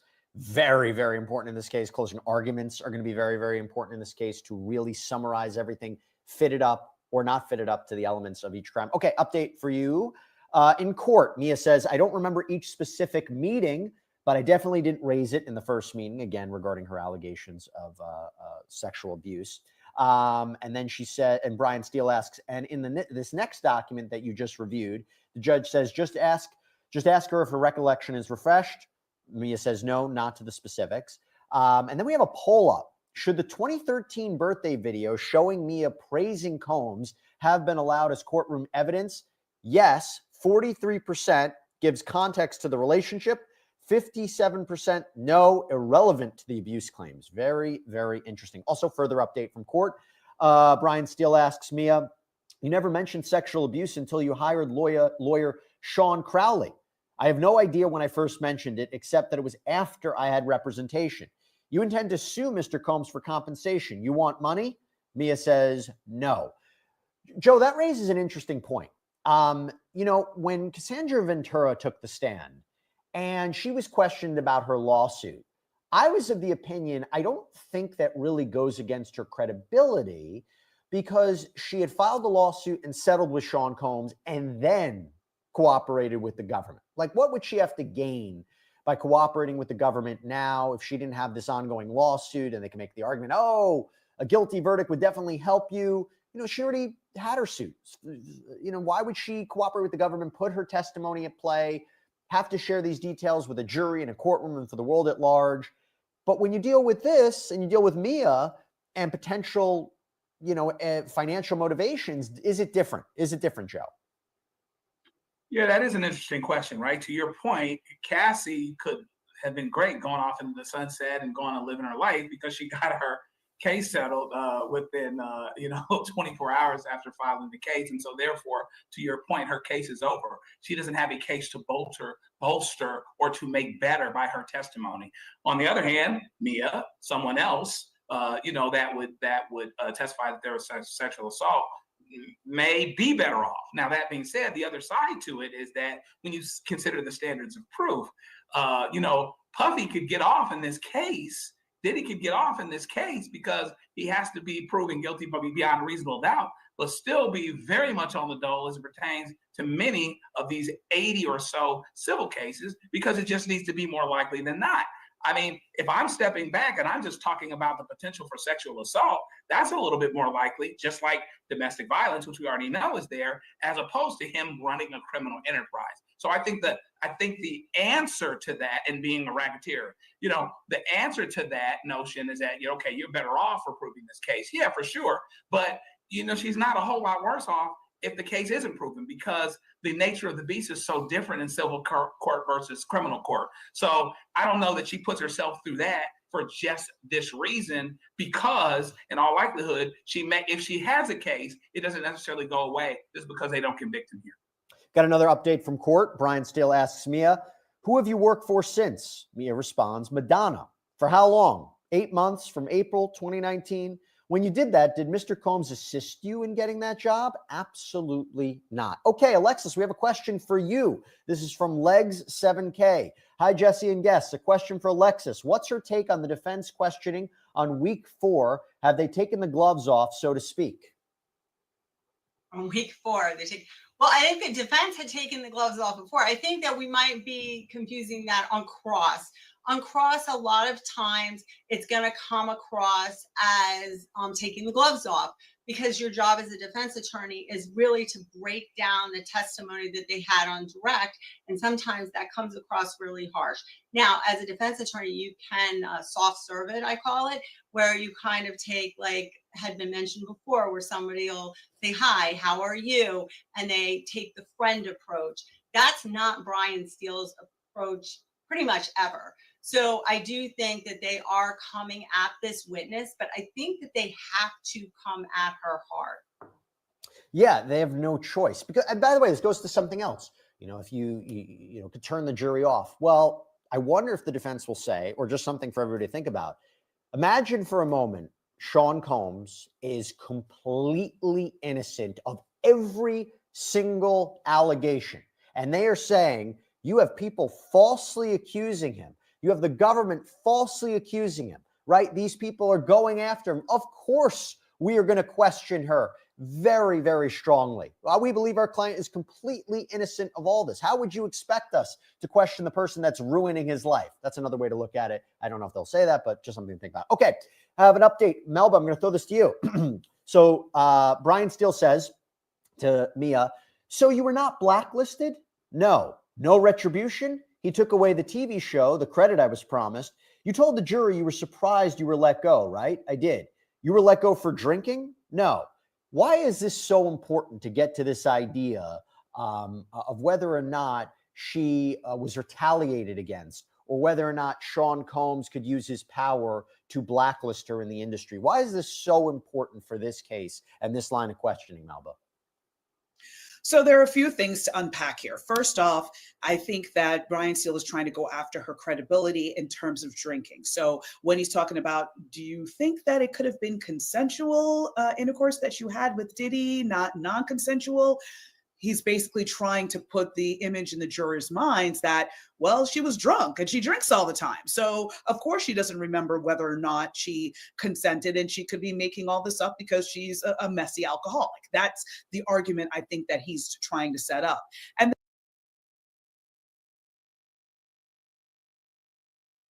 Okay, y'all. I think Brian Steele was supposedly trying to set something up in court. That's after while they were out on break. But based off of the update I'm seeing,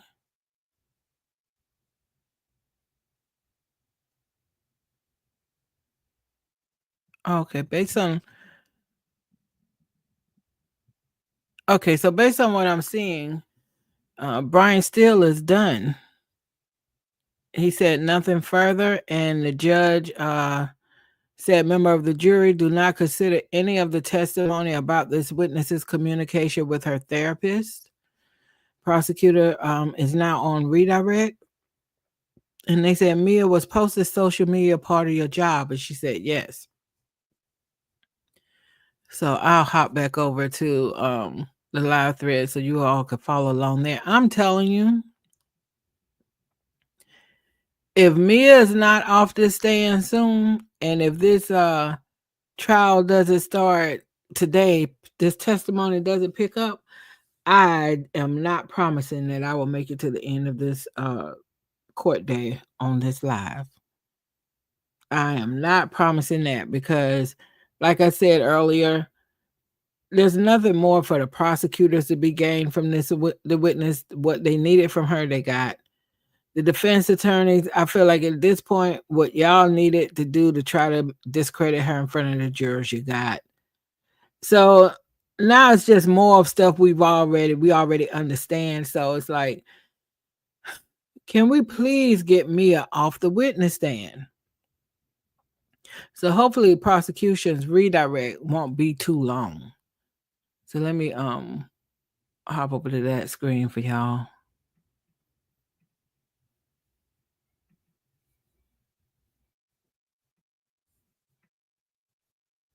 All right, here we go.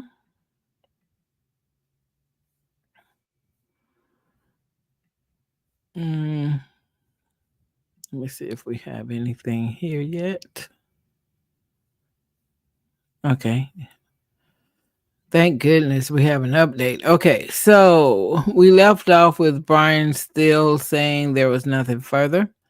The judge instructed the jury to not consider any of the testimony about this witness's communication with her therapist. And now the prosecution is back up on redirect. Mia, was posting to social media part of your job? Yes. As part of as part of that, did you post on your personal Instagram account? Yes. What did Mr. Combs do if he thought you were not doing your job? It'd be yelled at and humiliated. Did other employees also post for Mr. Combs' birthday? Yes. Okay. The birthday video, was it for Club Diddy? She said yes. Did Mr. Combs co-own the water you were drinking? And did you say Revolt, the project you worked on at the end? Yes. You posted about the good, not bad times? Yes. Okay, I could tell they're getting ready to wrap her up. Thank God. Okay. Her testimony is coming to an end, though. I could tell by how he's asking. All right. So let's see. CNN has an update. Let's see what theirs is saying at this point. Defense attorney Brian Steele has finished cross-examination of the former assistant Deshaun Diddy Combs testifying under the pseudonym of Mia. Prosecutor Madison Smizer is now questioning Mia on redirect examination. And that's where we are, ladies and gentlemen. So we are just waiting for an update to the case. Okay. So we don't have anything quite yet. So I'm sure Mia is ready to get off the stand. Hopefully they won't have a need to call her back. It's been interesting because Cassie just recently gave birth to her son. And I think that's why they were trying so hard to get her off the stand so quick. But since that time though, I've heard more than once one of the lawyers say that's why we needed to be able to call Cassie back to the stand. But when they talk about that, I don't know, it makes it feel like that's off the table, calling her back to the stand. I don't know, but I have heard them mention that. I just bring that up to say I hope they're done with Mia. Mia doesn't need to talk about anything else. I think we're good with what Mia can contribute to this situation. So we're kind of just ready to can we move on? Please don't take too long, prosecution. Let's see what else is happening. Okay, nothing yet. Nothing yet. Somebody did a mic drop. I'm not sure what that is for. What's the sound there? Well, I guess it's saying that the prosecution is kind of cleaning up that. Yeah, she posted all these pictures. Yeah, she's smiling. Yeah, she's drinking the brand of water that they're trying to sell. She's saying the right phrases and doing the call outs in the videos because it is a part of her job. So this is the prosecutor trying to clean up some of the damage done by Brian Steele. So let's see if we have any other update.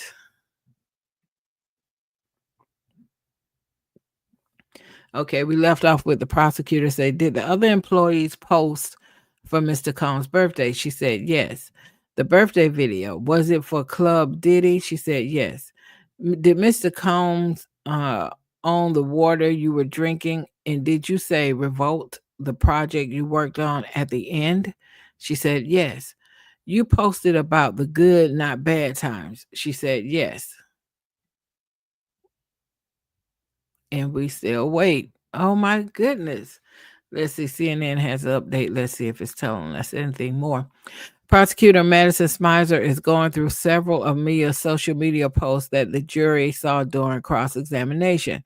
Mia confirmed that promoting the events and projects in those posts were part of her job.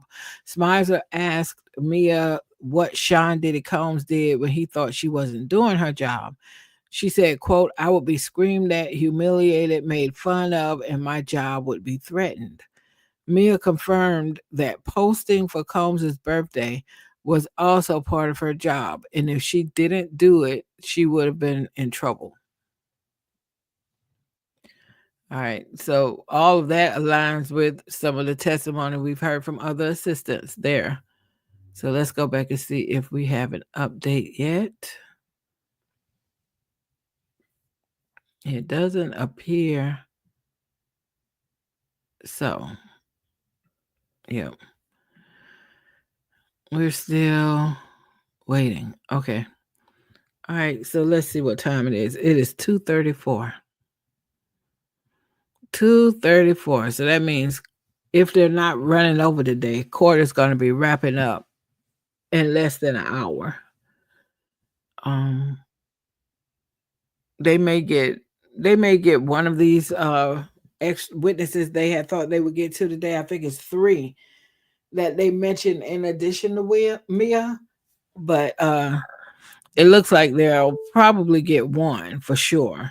But I think the others kind of remain to be seen because they'll be wrapping up here in about an hour.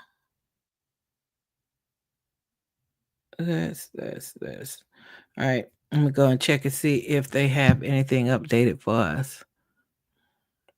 Still nothing. Still nothing.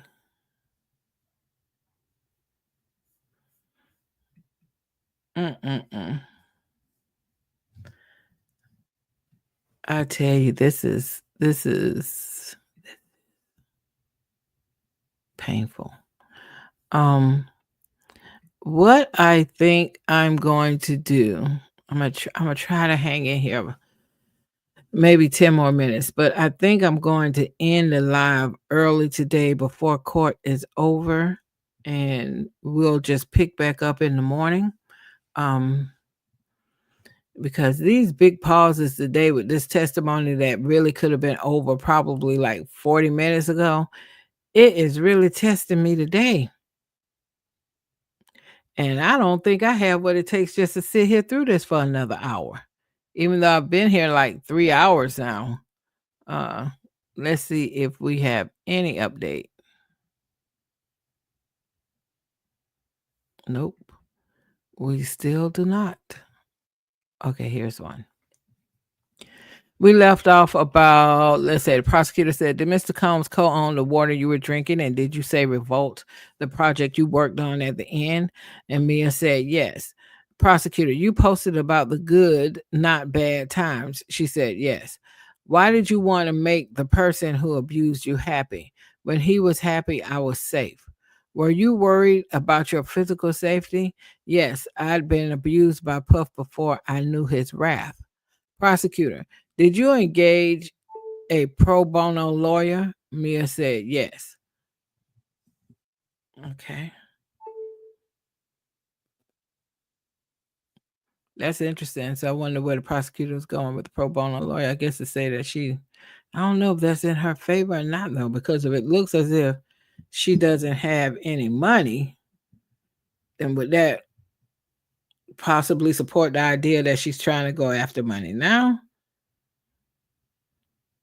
Or maybe because the defense mentioned a specific name of a lawyer, and maybe this is showing that she didn't go with maybe whoever this lawyer is who may be known for these type of cases. She got a pro bono lawyer, so maybe that's what the prosecutor is trying to get across, to kind of punch back at one of the things the defense team mentioned.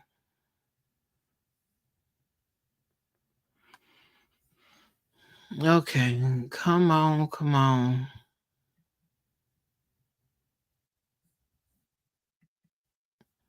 Okay. We are waiting for an update. Y'all. Today is such a struggle. Oh my gosh. Talking about struggle stream. Man. Mm. I am so tired.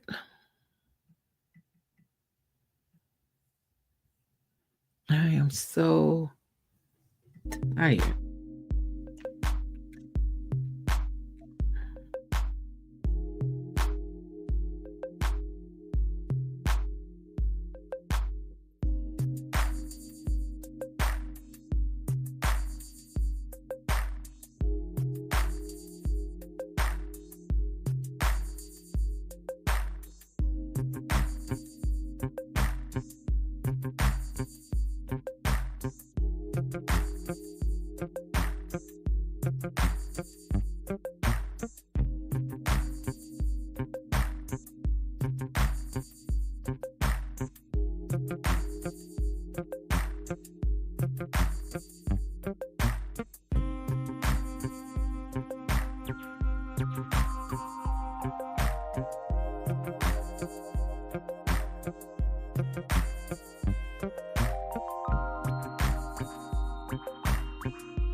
Okay, we finally have an update. And we start where we left off with the prosecutor saying, why did you want to make the person who abused you happy? She said, when he was happy, I was safe. Prosecutor, when you worried about your physical, were you worried about your physical safety?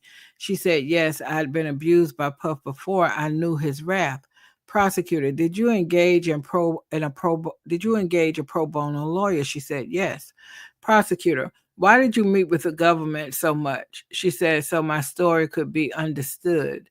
Prosecutor, why were you terrified of Puff and the repercussions? Prosecutor, did the government tell you what to say? She said, no, only to tell the truth.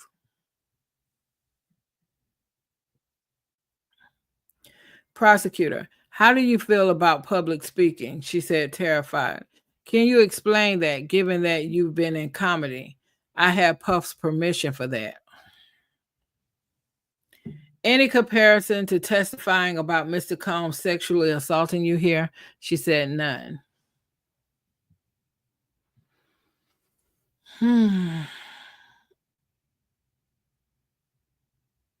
I could tell they're about to wrap up. Oh my gosh. This day has been so hard. This day has been so hard as far as just, I don't know. I don't know if it's just going on too long. Once we got it, we got it. Why do we got to keep just, exhausting? Okay, so she's still, she is still,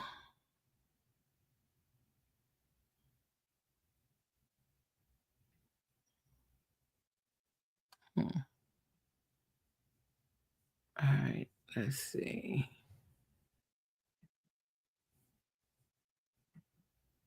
It's got to be near the end. Okay. Then, how do you feel about public speaking? Terrified.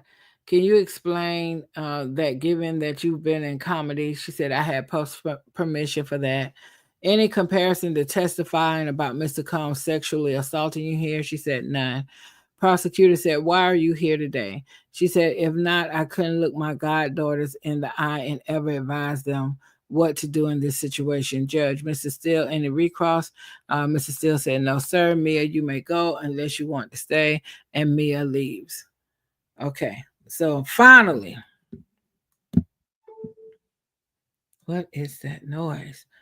Finally, we got Mia off the stand. Yay for getting Mia off the stand. I don't know if that took a toll on the jury or not, but it most certainly took a toll on me. since I've been doing this live stream, this is the first time where I literally felt like I needed to end this live. It was just like I can't do it no more. It's they're talking about the same thing over and over. We get it. So that was a lot. Let me see if CNN has an update out here, and they do. They say when asked, Mia reiterated her previous testimony that she did not feel like she could have left her job with Sean Diddy Combs. Quote, I would have been stripped of any credibility, would not have been able to get a job in the same or any industry that I wanted, and would have lost anything I knew or everything or something. Okay. She said when she tried to leave her job once, Combs' chief of staff told her to go back, Mia testified. Mia also testified again that she feared for her physical safety. Quote, I just knew his power and his wrath, she said. Okay. So Mia, the former assistant to Sean Diddy Combs, testified she thought no one would believe her if she reported to human resources the physical and sexual abuse she said she endured from this music mogul. When the prosecutor, Madison Smizer, asked her about speaking to human resources, Mia referenced a former employee who she said was fired after reporting Combs' abuse of his former girlfriend, Cassie Ventura. Human resources only punished me unjustly, also fired Kayla for even discussing Cassie's abuse. They would not have believed me, and I would have been fired immediately. Smizer asked Mia what she worried would happen if she disclosed that Combs had sexually assaulted her. She said, quote, that I would not be believed, I would be wiped out, I would be abused, fired, and somehow made out to look like I was. I was a crazy person making everything up. Okay. Mia wraps up testimony. Mia, former assistant to Sean Diddy Combs, has finished her testimony and is now off the stand. Thank goodness. Thank goodness. Thank goodness. Thank goodness. That was a lot. That was a lot.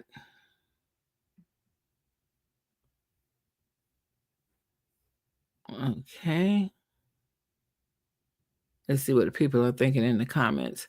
Someone said, meanwhile, Steele is getting paid by the hours, which he's so wasted.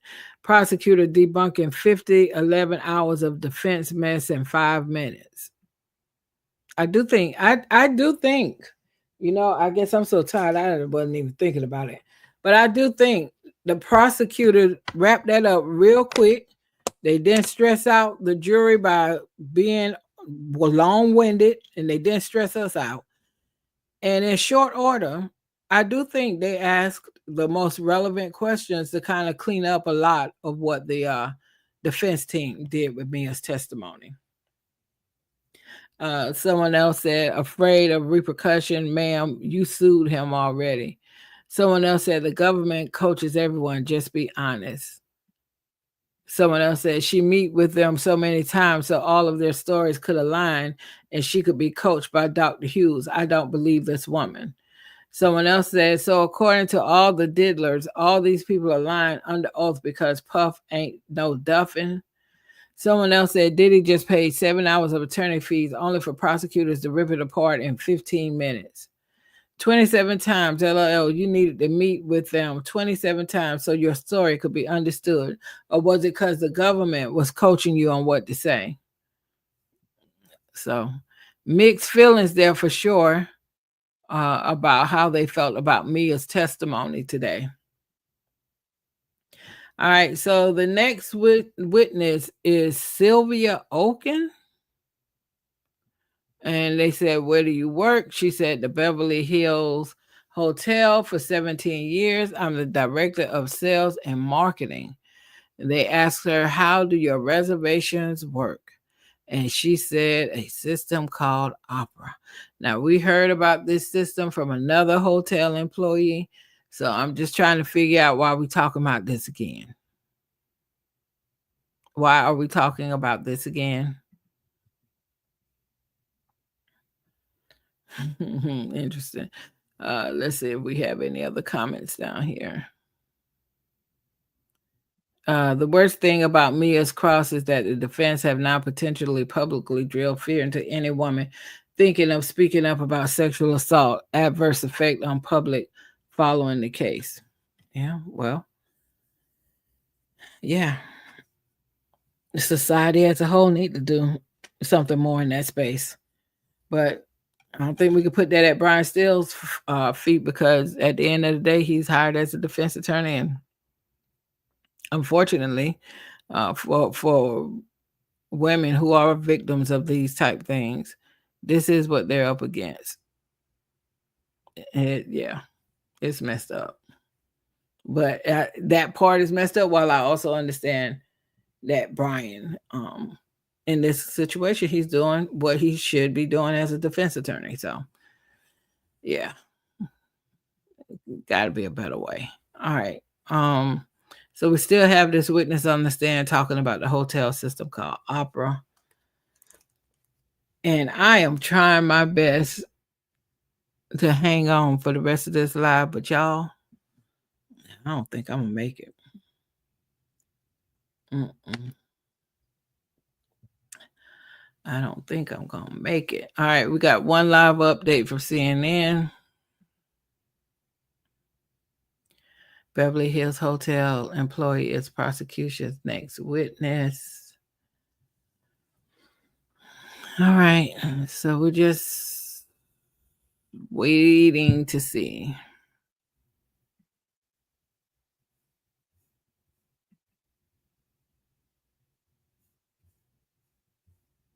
System called Opera.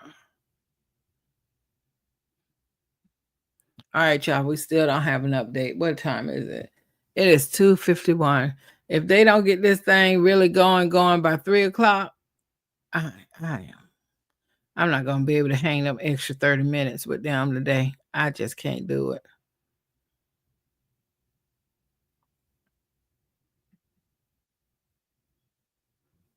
Okay, we're still waiting. I think now, as far as the remaining witnesses, who should we probably be most excited to hear from, or most curious to hear from? I think Diddy's chief of staff, KK, is a person who, if she gets on this stand as a witness for the prosecution, that is going to be something to hear. Okay. And then all of Diddy's security team, especially D-Rock and Bonds and Uncle Paulie, these folks whose names were mentioned over and over and over again. I mean, and sometimes it was very clear that they were witnessing whatever was going down and not intervening at all.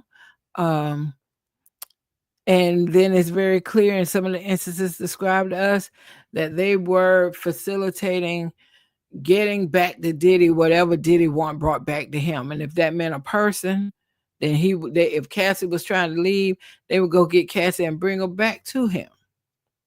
And so the defense has some culpability in a lot of this that's going on to me just from their role, right? So I'm very anxious to hear those people testify. Honestly, at this point, I'm hoping we don't have a lot more assistants to come testify, especially if they're going to just tell us the same type of things. You're just a different person, but okay, yeah, we heard that before. Diddy did this to y'all, that to y'all, this to y'all, that type of thing. So it's like, do we need any other assistant to take the stand again? Like the judge said, cumulative. Is it cumulative at this point? Unless this person has something groundbreaking to say. Is it cumulative? We get it. From the assistant perspective, we get how he treated y'all as employees and how much that sucks. So we really just don't.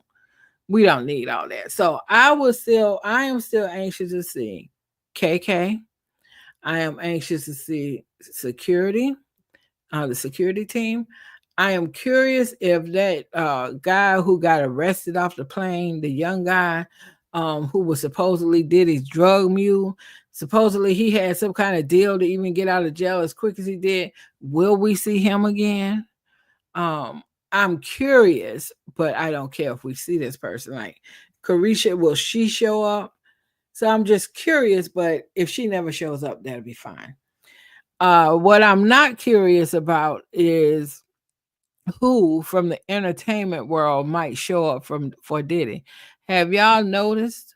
Have y'all not noticed that there are no rich and famous people who we know hanging out at this trial in order to show support for Diddy? Nobody.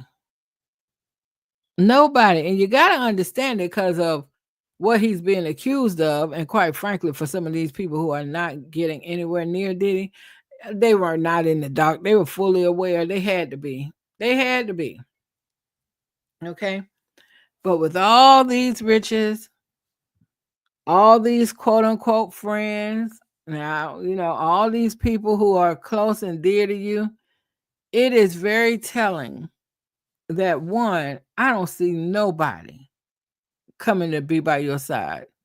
I mean, I'm not going to count Stevie J and Lil Boosie, but I'm not seeing any kind of credible entertainer who's thought highly of, who's coming out to say nothing in your defense.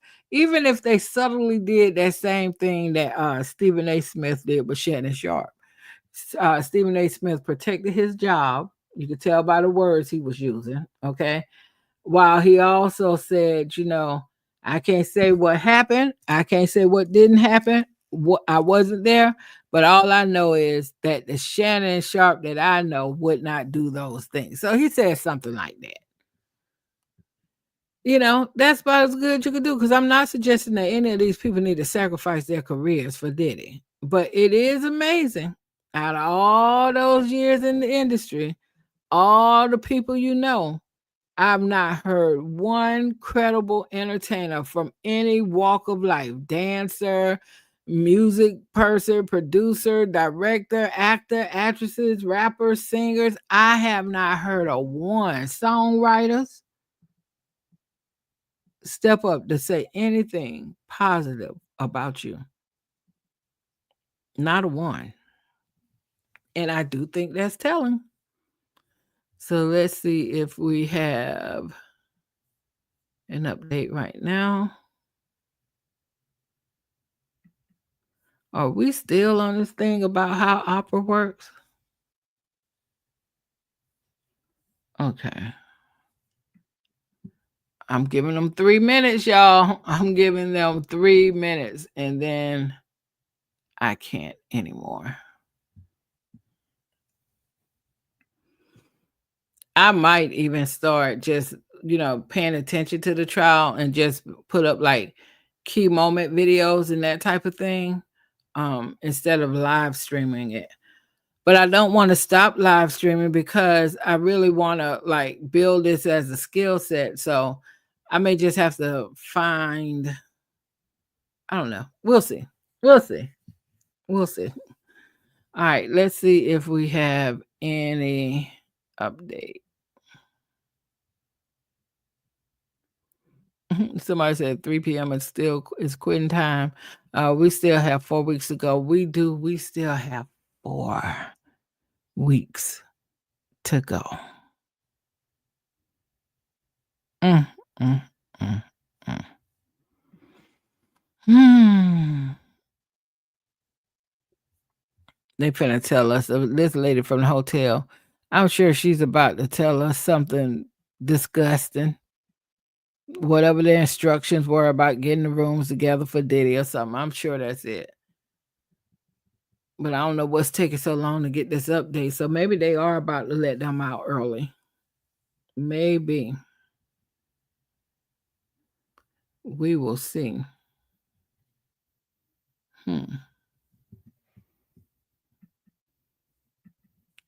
What in the world is taking them so long with the update?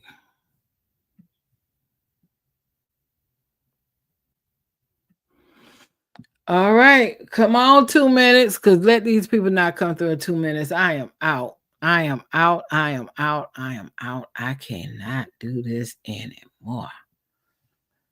I cannot. So we're going to see.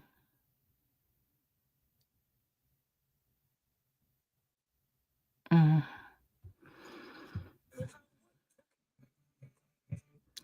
Yeah, I still can't get over that Diddy wanted to be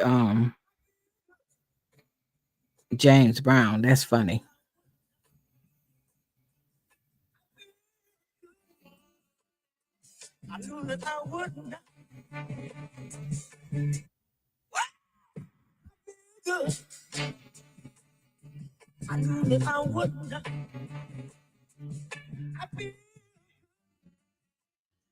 Yep, interesting fact we learned today that Diddy wanted to play James Brown in that movie, but Chaz Boseman won the part. Okay. Okay, bro. All right. It is 3 o'clock. Let's see if these people have updated by now.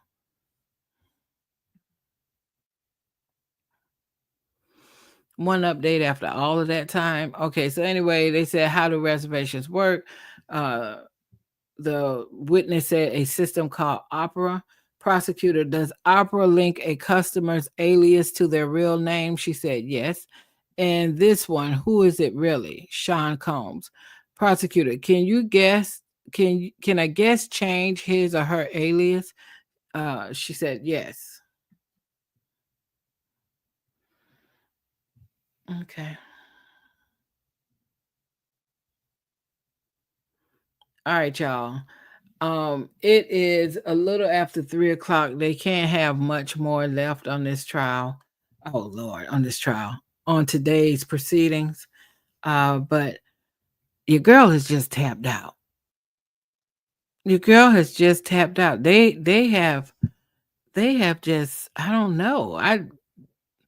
I think Mia just, the whole thing with Mia just took me out. I'm like, I can't do this. But before I do go, let me just check one more time. Okay.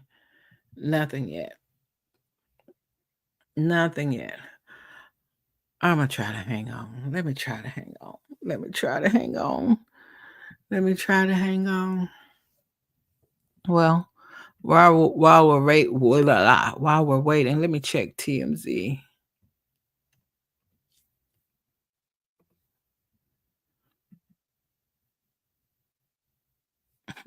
Chadwick Boseman gone way too soon. Too soon. TMZ.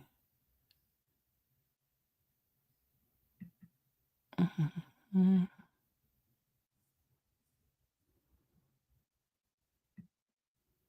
Oh Lord. So tell you what, it might be wrong for me to do that, right? Because I was about to say, we can watch anything while we wait. And TMZ has this post up with Cardi and Diddy. I'm sorry, with Cardi B and Offset. That's all over the place. I'm gonna try to be disciplined, y'all. Let's see if we have an update.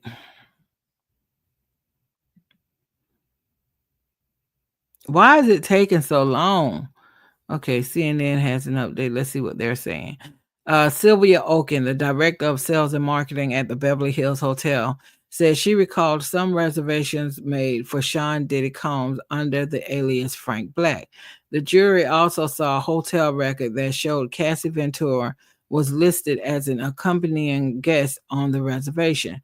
She had full access to the reservation and could change things to the room. Okay. Okay, okay. What else you got? Prosecutor said, how is this paid for? Oken said it's to something at Bad Boy, paid by American Express of Sean Combs. Prosecutor says, what's this? Okay said it's the folio or bill for room 259. What's his bill? She said $500 charge for oil damage. This man here. Somebody said should have wrapped up the room like Dexter. He probably would have been like, that's no fun.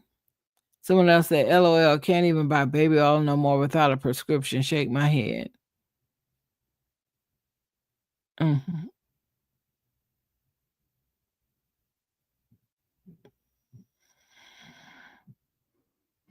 Mm-mm-mm. Okay. Y'all give me just, okay, let's see. Okay, still for the $500 for the oil change. All right. Okay, so I think this is pretty much a wrap for today, y'all. It is 3:05, quarter's about to be over.